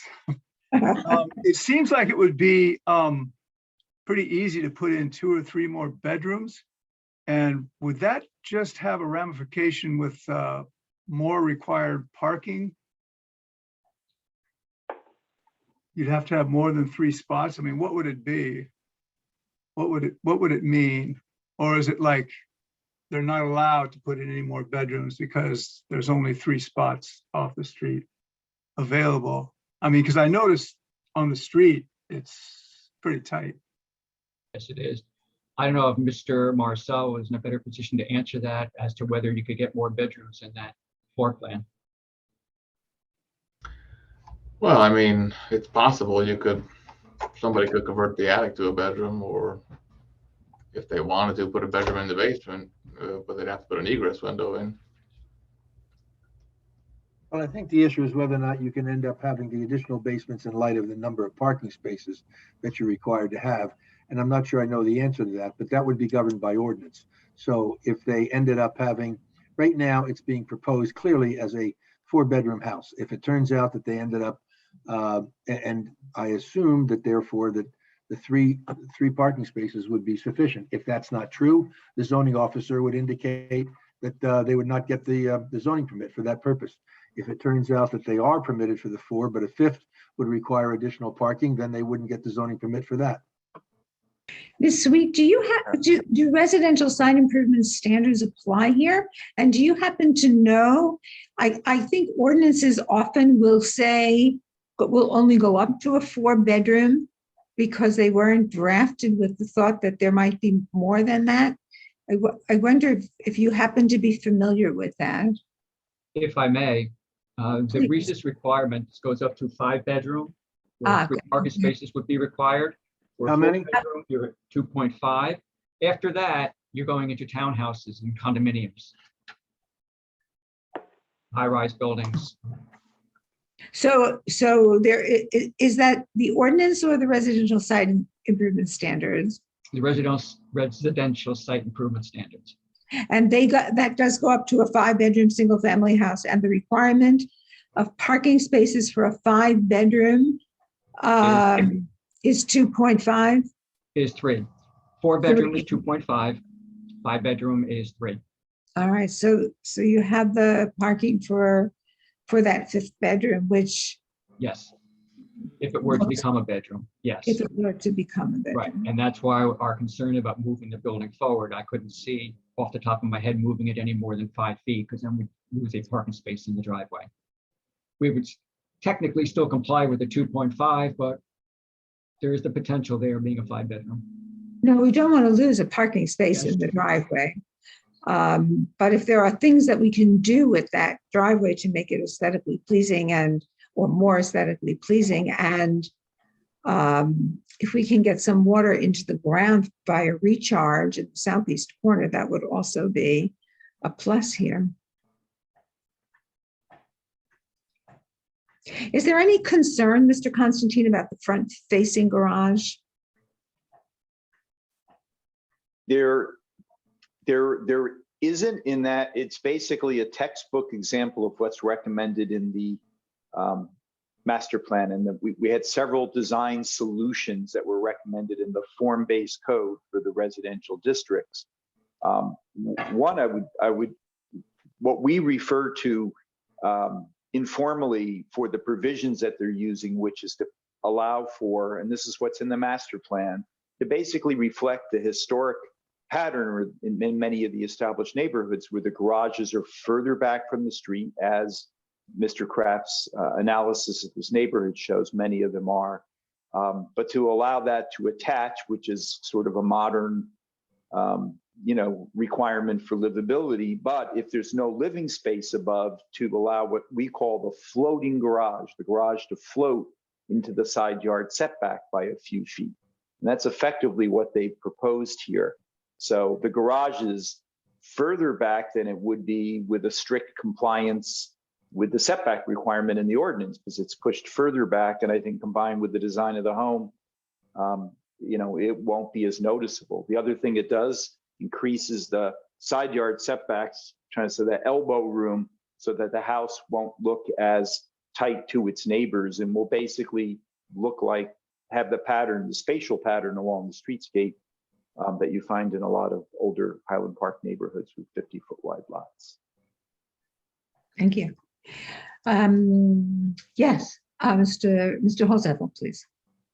If we move the house forward 5 feet, does that still keep the vent for the fireplace behind the neighbor's house, or is it now on the neighbor's house?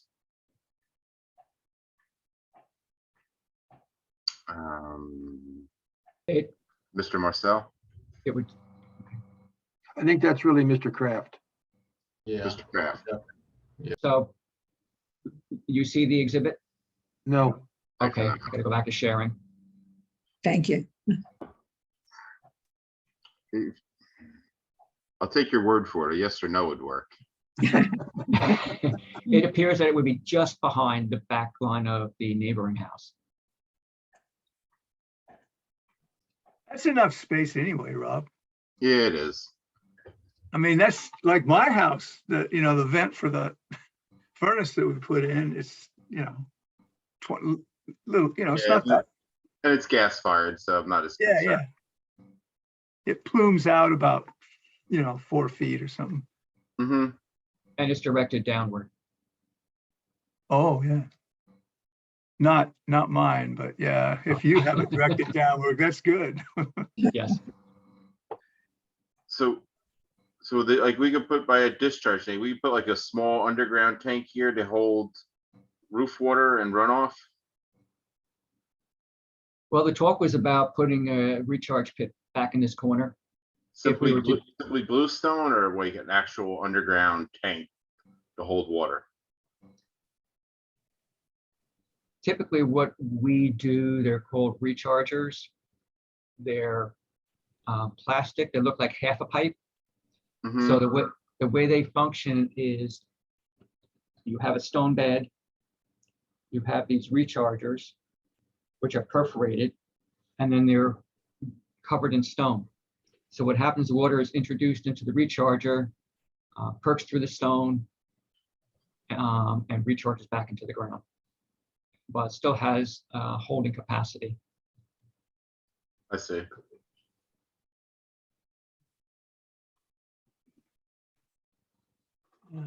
anything further? Another option is a concrete seepage pit, but in this particular application, we would probably go with the rechargers.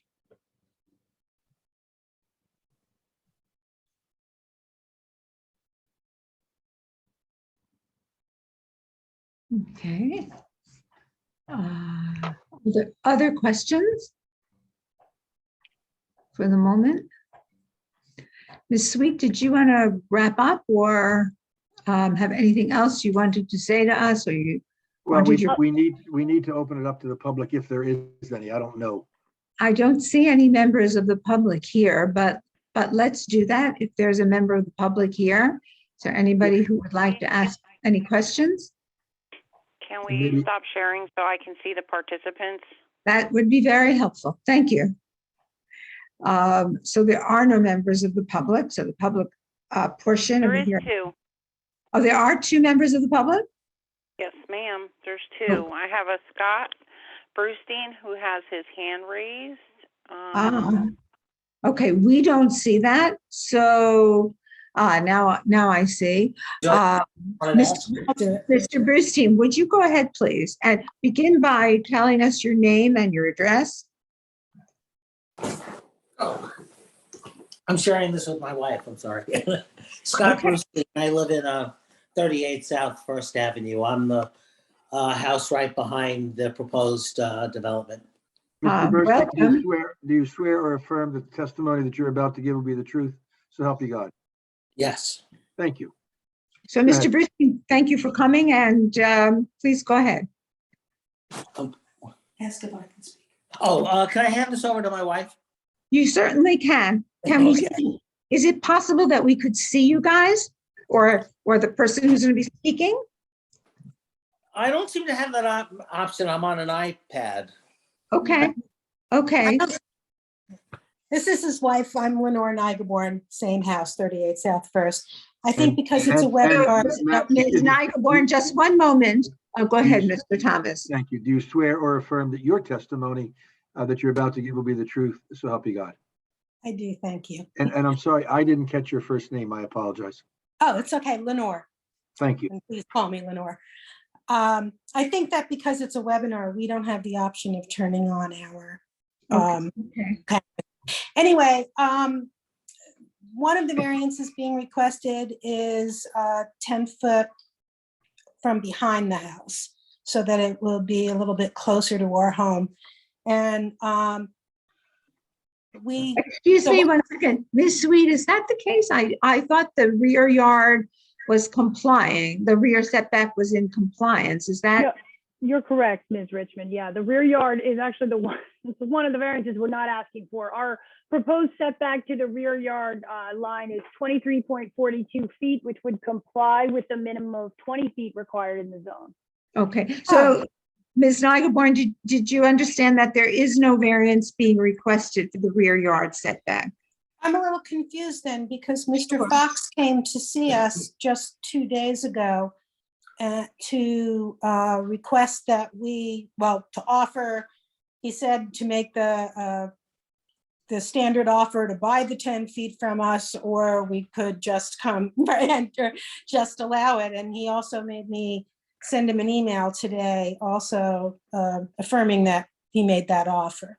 Yeah, and actually, I'm extremely happy that you brought that up, but I was going to mention it to the board as well, that because we're requesting a variance for the undersized lot in terms of our depth is deficient, we only have 90 feet where 100 feet is permitted or is required, which also makes our area deficient. So we have two variances we're requesting there. And just to be able to demonstrate to the board that legally we have attempted to acquire additional property to make the lot conform to those requirements in the zone. Mr. Fox made that offer to you, and I just wanted to, I guess you can just confirm that, in fact, you turned him down, right? You told him that the rear yard is for sale, right? You have a very elaborate rear yard. Yeah, it's unusual. Beautiful. Right, yeah. So I just want to get that on the record. So we could not acquire more property. But wait 1 second. Would that have created a non-conforming lot for these folks? No, well, We could have. no, not necessarily, because it appears as though, based upon the testimony, that the lots that are on the other side are 110 feet. So therefore, if they got... Oh, right. It was that funky thing. Okay, please go ahead, Ms. Newborn. So just to confirm, it is or is not in need of a variance. There is no need for a rear yard variance as it affects the distance between your rear yard and their rear yard. You comply, presumably you comply, I guess, and they comply. The only reason that they were asking for the additional 10 feet is to get more land because their lot is deficient. They don't have the sufficient size. They're only at 4,500 versus 5,000, and they don't have the distance. I understand. Overall. Okay. I understand. Thank you. Okay, I wasn't going to voice an objection anyway. I was just going to say that I like the idea then of moving it forward 5 feet because that would have, but there is no other objection. So thank you. Well, thank you very much. And watching your meeting was educational. Well, thank you for coming and participating. Jen, are there any other members of the public here? There is, but no other hands. Okay, so the public portion of the hearing is really closed. Ms. Sweet, did you want to say anything else? I don't see where you are. I'm not. Oh, there you are. Did you want to say anything else to us? Yeah, no, honestly, I think that we really heard a lot of testimony this evening. I was very happy to see that Ms. Nygaborn was on the Zoom so that she could verify that in fact we did attempt to acquire additional property. And really I think that we've demonstrated absolute willingness to work with Mr. Constantine, Mr. Koch to work out any of these other remaining issues. And I just ask that the board vote to approve the application. Okay. So with that, the testimony in this matter is concluded, and I invite discussion by members of the board. Rob. It seems to me like they've made a very good faith effort to comply with our master plan. They're going to improve the neighborhood. I think if they're willing to, satisfy Mr. Constantine by moving the house forward and put the recharge pit in, and perhaps go for the pavers in the driveway, I would be willing to make a motion to approve these variances. Okay, I guess we should have a motion first. So is there a second to Mr. Holzapfel's motion to approve? Well, if you wanted to do that, Madam Chair, maybe so that the motion is complete, so that everybody knows what they're voting on, it would be in favor of the variances, but it would be with conditions that the house is moved 5 feet forward, but the rear yard setback line would also be moved 5 feet as recommended by Mr. Constantine. That there would also be the ability of the applicant to work with Mr. Constantine. Well, let me rephrase that. There would also be compliance with the report of Mr. Koch, and as well as Mr. Constantine and Mr. Costanza. There would also be the willingness on the part of the applicant to work with LRK in relation to the impervious coverage. That would be either in any number of combinations, whether that would be a combination of some impervious and some impervious and some pervious coverage for the driveway, or as an alternative, having some wheel strips, and or as an alternative to have a recharge in the rear, or some combination of all of those. There would also be an agreement to end up having foundation plantings on the garage side of the structure, and that there would be an agreement to work with LRK in regard to the issue of flooding, so that any number of options that have been discussed, whether that be raising the basement level 1 foot so that the foundation, or that the basement level would be an 8-foot ceiling, or alternatively raising the entire house by a foot so that the roof would be lowered by a foot and therefore still in compliance, or whatever other options there may be that those gentlemen and ladies may very well think about.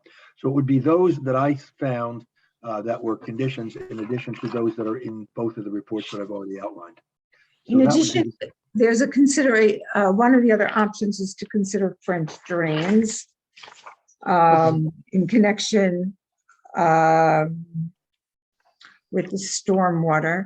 I didn't understand one thing that you said, Mr. Thomas. I think you said that the recommendation is to move the house forward by not more than 5 feet. And I think you said something about something happening to the rear yard setback.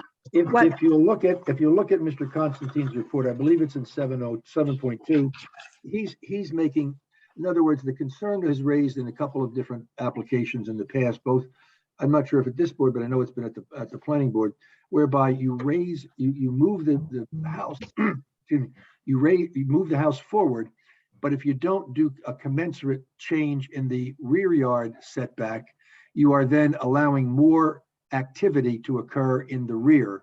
So that we want that. Yes, that's what we want to do. No, you don't want. Most people have said that they didn't want to have a bigger deck, because that's what you're allowing if you don't end up having the rear yard setback line moved commensurate with the front yard setback line. Now, no, we're not moving the rear yard. They are compliant with. They're not seeking a variance for. You're missing my point. You're missing my point. My point is that what happens is that if you end up moving the house forward, you have a rear yard setback right now of whatever. Jim, what is the rear yard setback, Jim? 20 feet. So if it turns out that you end up moving the house forward, you now have the ability, to still have 20 feet, which means that there's more opportunity. And I think it was Rob who was, or somebody was talking about, I don't know who was talking about it, about the fact that, you know, if you end up putting in a deck, you now have the ability to put in a bigger deck because you've now got more area in the back. Now, if that's okay with you, but that's been something that has been discussed at the planning board level and has been agreed to. If you don't want it, that's up to you. That's your policy decision. We've not discussed that yet. So my concern about conditions before we have a discussion is we haven't yet had a discussion. Let's keep that aside for a moment and let's talk about that. Well, we don't need to talk about it right now because it is a policy discussion. I'll remove that. It was something that was included in 7.2. I'm just going to make reference that the condition would be to end up moving the house 5 feet forward, period. Thank you. And they wouldn't have to comply with all of those things, Roger. It would just be to satisfy Mr. Koch and Mr. Constantine. Yes, that's why I said work with them, particularly with regard to the items in 7.1234, whatever. Jim, would you opine about putting any limitations on what they can do in the rear? So we know that they can put a deck, which we think was an additional 5%. One of the pluses of moving the property forward, in addition to the streetscape, seems to me that they have a little bit more of a usable rear yard. But Jim, would you talk to us about that, please? Yeah, and the area where the planning board was concerned with this issue that we first imposed it was the fact that as the homes move forward, they potentially could come back later for rear additions to, let's say, expand the great room to the rear. So it's actually the fact that the house, we're doing a good thing by letting it moving it forward in terms of the public realm, the fit in the streetscape, the neighborhood compatibility and character issue. However, the other side is by moving it forward, the planning board was concerned, and that's why we raised the issue, that the house now has a greater ability to add on to the rear. So we're trying to basically limit it, say, this house, I think the applicants testified, is consistent with the master plan where we're trying to right size the homes to the lots. It's great that there's a more usable yard. What we're recommending by moving the rear yard setback in as the house moves forward will actually ensure that that larger rear yard remains. So that's really the intent. I see. So is it your recommendation that we include that as a condition here? So they have the greater space, but I would want to see them be able to have a rear deck. Rob? I was going to ask, would that keep them from putting a deck on the back? No. No. Okay. No. So Yeah. What it may very well do, and maybe I think Jim might have explained a little bit better, it may prevent them from adding on to the, I guess it's the rear family room by an additional 5 feet, which makes the house even bigger than it is now. But if it still meets the setbacks, Yes, it does. why would we want to keep them from exercising their property rights? Because they already are over the impervious limit. They would have to come in for a variance if they wanted to push the house out at all. But they wouldn't have to come in for a variance on the setback. Right, they would, correct, but they would have to come in for a variance on the impervious coverage. So I think we're kind of protected that way, but I mean, it's as long as they can put a deck up, it's fine to, to add that as a condition. Well, I guess it'll be up to the mover to decide whether or not that becomes part of the motion or not. Okay. All right. So now I invite additional discussion.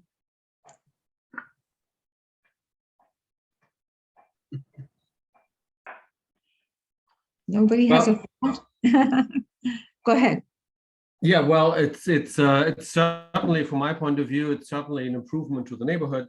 getting rid of the garages and putting in a very nice, appropriate home there.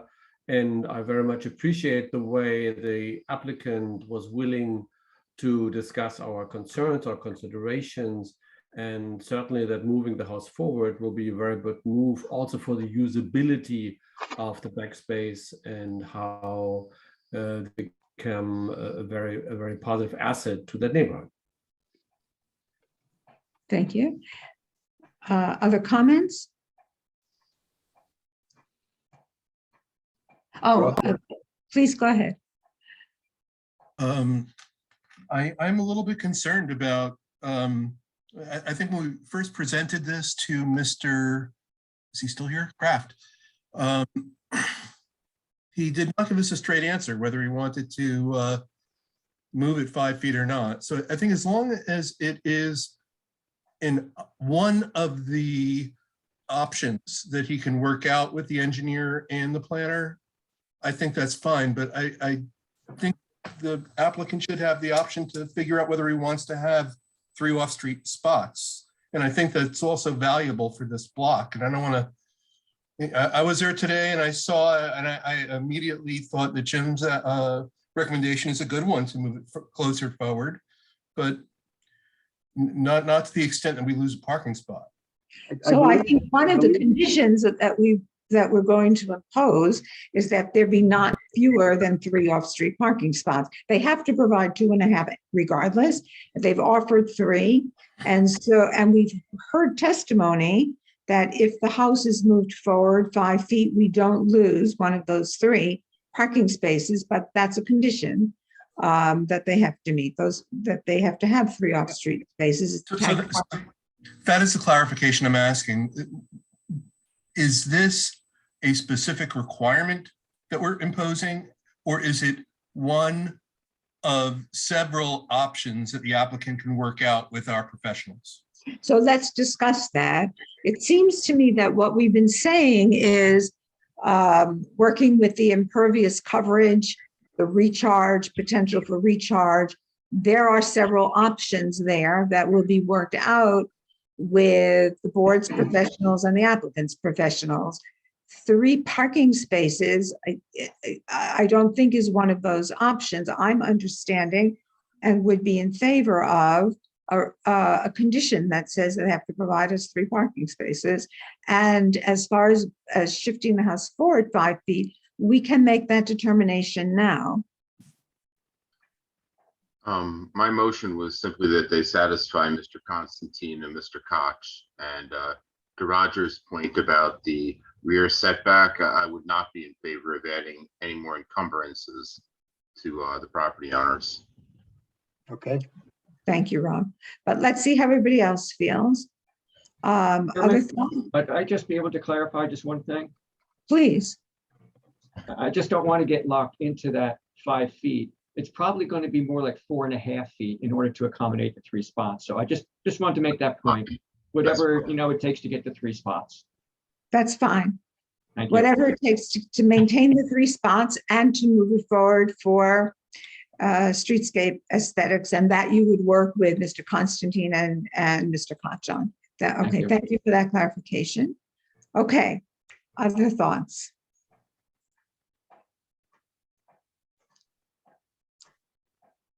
Yes. That's Dan.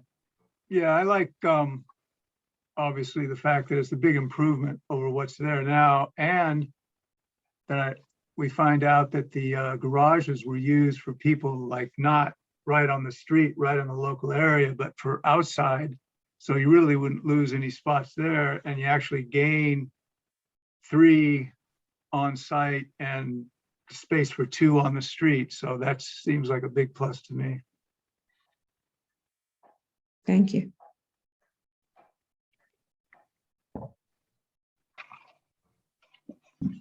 Anybody else want to participate in the discussion? Not at the moment. So I am very appreciative of what was presented here. It feels appropriate for the size of this funky lot that was created with this interesting history or potential history. it will be, in my opinion, so much of an improvement over what's presently there. And it's done with good taste. And thank you to the architect and to the planner for figuring that out and not jamming in more house than is appropriate for that lot, and yet making something attractive to begin to enhance the area. I appreciate that the applicant has been willing to be responsive to the board's questions and concerns and willing to work with us. And I am very much in favor of the application. And moving it forward is whatever the number of feet is that it takes, 4.5 to 5 feet working, that should be the number of feet worked out with our professionals.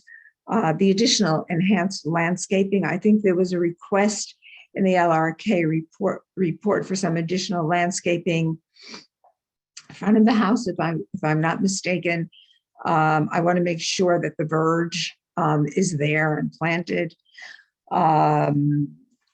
Because it's beginning to, this is the first lot being developed in this strip.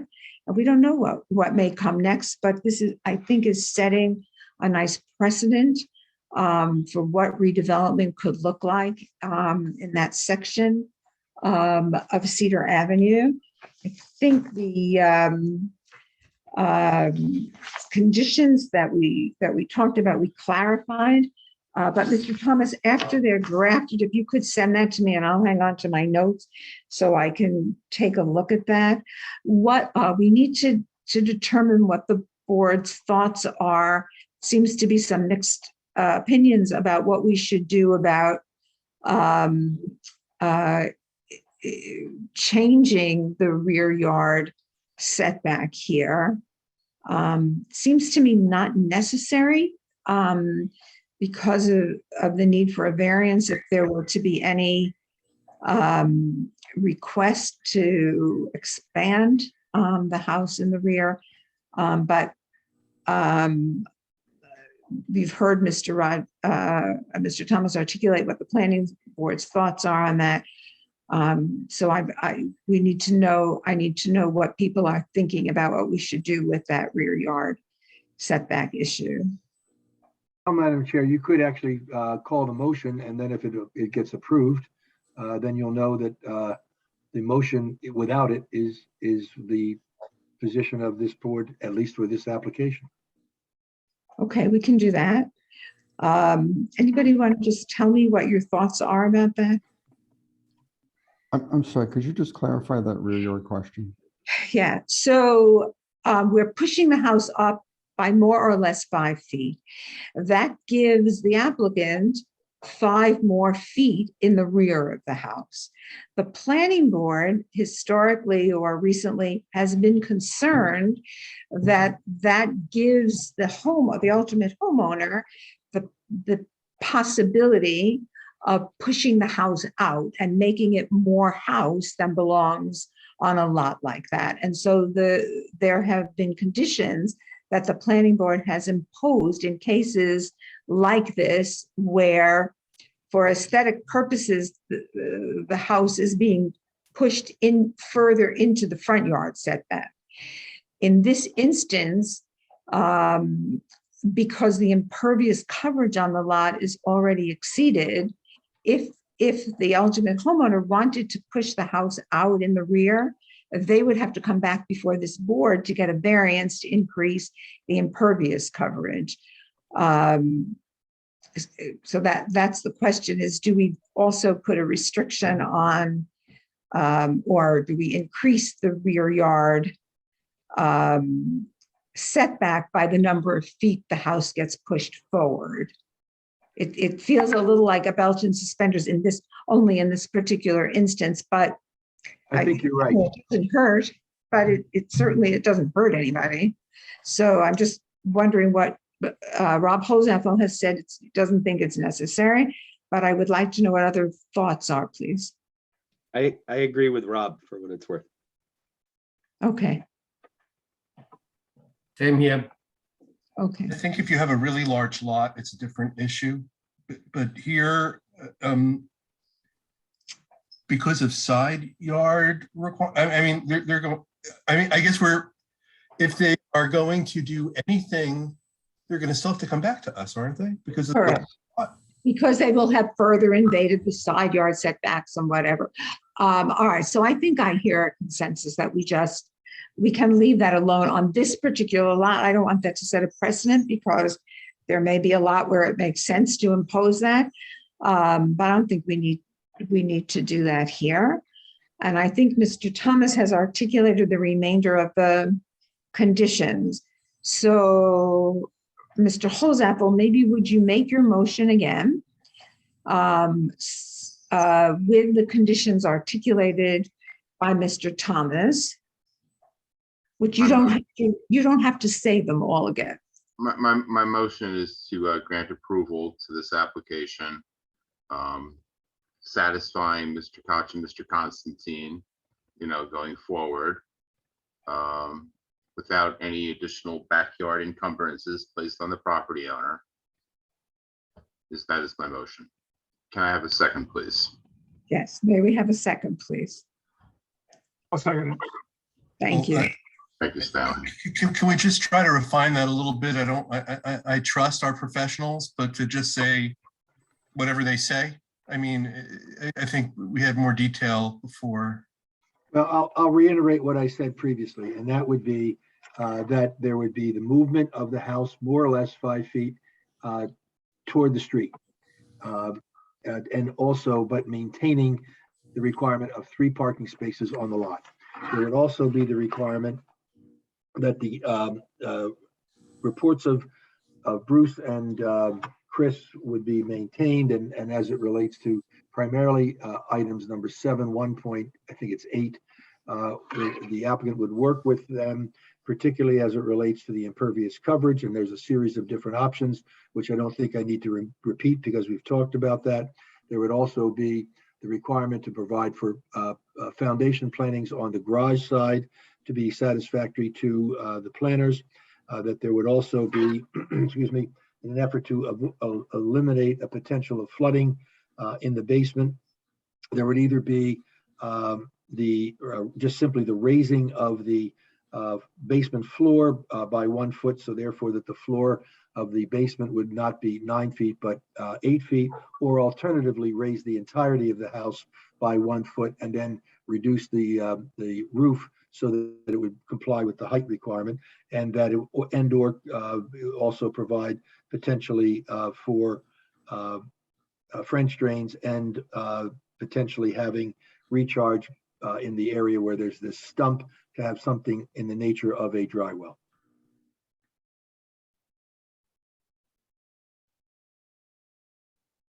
That sounds right to me. Jim, Jim, does that sound okay to you? Yes. You'd rather say the up to 5 feet as the setback moving forward. Right. I think that gives us the flexibility. Thank you. Well, that's just based on Mr. Kraft's comment that it may not be possible to move it forward 5 feet and to save three spaces. Mr. Rothberg, are you good with that? So yes, thank you. Okay. All right. I think we're ready to vote. Jen, would you call the roll, please? Mr. Fector, Yes. Mr. Pheasant, Yes. Mr. Hofer, Yes. Mr. Holzapfel, Yes. Ms. Corbman, Yes. Mr. Rothberg, Yes. Mr. Winfrey, Yes. and Ms. Richmond. Yes. So congratulations, folks. Thank And we look forward to seeing you guys commence work. Thank you very much. And please look for other underutilized lots in Highland Park. Thank you very much. Fox and Fox tends to do infill work. Is that their business? We're getting more and more diversified. So yes, we do a lot of infill. We've done a considerable amount in Metuchen and Edison, Westfield, Scotch Plains. We do what are termed reno flips. So What we're are those? reno flips, renovation and sell. We're finding homes that are not beyond repair, but are worthy to be repaired. Sometimes we take them right down. They're mostly slab homes. Rebuild them and sell those. And we're now into building small apartment complexes. Well, good luck with this, and glad to see you doing this work here. No, thank you. Thank you. Looking forward to it. Okay, our pleasure. And to the architect, congratulations. It's really a pleasure to look at a design that feels appropriate to the nature of the lot, size of the lot.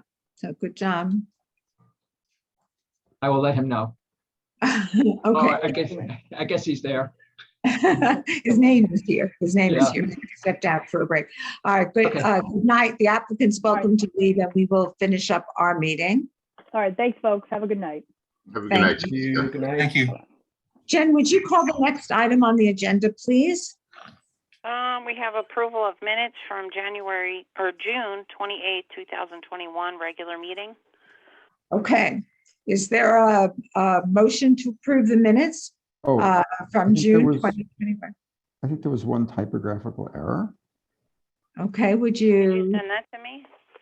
Yeah, just on page 2, the paragraph where I asked about conditional redevelopers, in the third line, it says is still owned by the Dame family, but I think that's probably same family. Say that again. What family? It says DAME, but I think it should be SAME. Jim, if you would like to excuse yourself, I think, I don't think we need to ask you anything else tonight.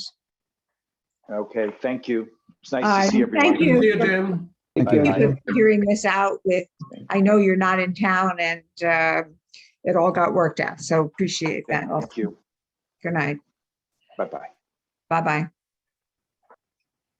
So just that one typo, that one word. Okay, great. Roger, are we taking a roll to adopt the minutes? No, you can do a voice vote. Okay, all in favor of adopting Need the a motion. minutes? I need a motion. Aye. Need a motion. We have one from Mr. Holzapfel. Is there a second? I'll second. Thank you. Dana. Thank you, Dana. All in favor of adopting the minutes from June of 2021? Aye. Aye. Aye. Okay, good Any job. abstentions? Any abstentions? Any Apparently not. abstentions? Okay. Okay. Jen, next item, new business? Public comment not related to pending applications. I'm going to say What? none because we have no attendees. Okay. Next item, new business? Correspondence and reports, and then action on any other business and work session. Okay. Anybody have any new business you need to raise with us? I have a question. Sure. So there's a lot going on in town, building and additions, and this is the first time we've met in months. And because most of the lots in Highland Park are, non-conforming, I just find it hard to believe that we haven't had any applications for variances.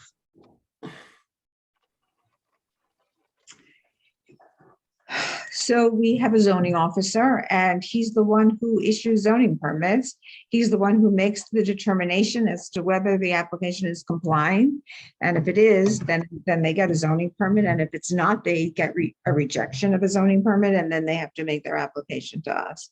We do have another application in the pipeline. The one that's right near Donaldson Park on South 2nd for a chicken coop. Okay. This is still on. They submitted this very, very lengthy application, and there are items that are missing and that they're supposed to be providing, and they've not yet been deemed complete because there are still missing items. In the meantime, chicken coop stands there. Judy, when the town council starts meeting in person, will we also begin meeting in person? I don't know the answer to that. I thought we might be meeting tonight in person. Jen, you know anything about that? I believe once council goes live in person again, that everyone else is going to go live in person again. I don't really know the status. They're trying to work out the details. So, one of the things that council and the mayor are trying to work out is how to allow for both in-person meetings and also some sort of video or streaming capabilities. The hybrid. So the idea is that there would be in-person meetings with streaming capabilities, but that's not exactly as easy as it might sound. So trying to figure that out is what the administration is doing right now. Okay, I understand. Hybrid is very complicated. Judy, if I can comment, that you have a different set of circumstances between you and the town council. The town council has whatever number of people, and then, they don't have a bunch of applicants and witnesses and members of the public, whereas you have to be concerned about having your board, your professionals, as well as members of the applicant's team and members of the public, and all of them have to fit into the municipal building in a manner that is potentially going to be safe. So that there's a different set of considerations that boards have than township committees have. Okay, but I would just like to express the concern that those high settings or meetings rarely function well. Most of the time, when we think we have applicants coming in, we have these feedback loops and whatever that may happen. So it makes it for applicants much more difficult if you move to a hybrid. I agree. I found that one town has done it successfully, but I was told that they have such a high level of sophistication, they could probably film Star Wars and get away with it. Yeah. But most towns don't have that ability. We don't. That's my understanding. Yeah, it's not easy to do those, and those that I've attended have often not worked out terrifically well. Everybody's probably had that experience where you hear people telling their husbands to get them a cup of coffee, and all kinds of noise in the background, and they're problematic. So hopefully that proceeds. This was, I think, our first online application. Is that true? It is. Yeah, that we've met online, but we haven't heard an application. And this went well. Other than the fact that it was tricky not to be able to see everybody when plans are up, and the plans are really pretty tiny. I needed to have, my eyes aren't that good. I just needed to have, regular size plan to look at. But otherwise, I think it worked out fine. Actually, you can see everybody even while someone's sharing the How screen. can I do that? I just First of all, you have a movable boundary between the display screen and the participants, and you can put the participants in gallery mode. But you can also, Judy, when the plans are up, there are arrows at the top on that one side, which is usually, so on my computer, it's on the right side, and there are arrows, and you can push the arrows and you can see people in line, and you only can see normally 4, right? And then if you push the button, you can see the rest of the 4, and then another 4. Yeah, that's what was happening. You can scroll, but I'm telling you, my version of Zoom enables you to slide the screen. But then it makes the plans even smaller. So yes, harder time. that's why I was referring to the plans as separate PDF. Okay. So I happen to have an in-house computer consultant, and I will consult with him next time. And we'll see if we can figure that out. All right, everybody. Good to see you, and wish everybody good evening. Thank you so much, everybody. Good night. Good night. Jennifer, thank you. You're welcome. Good night. Have a good night. Bye-bye. Goodbye.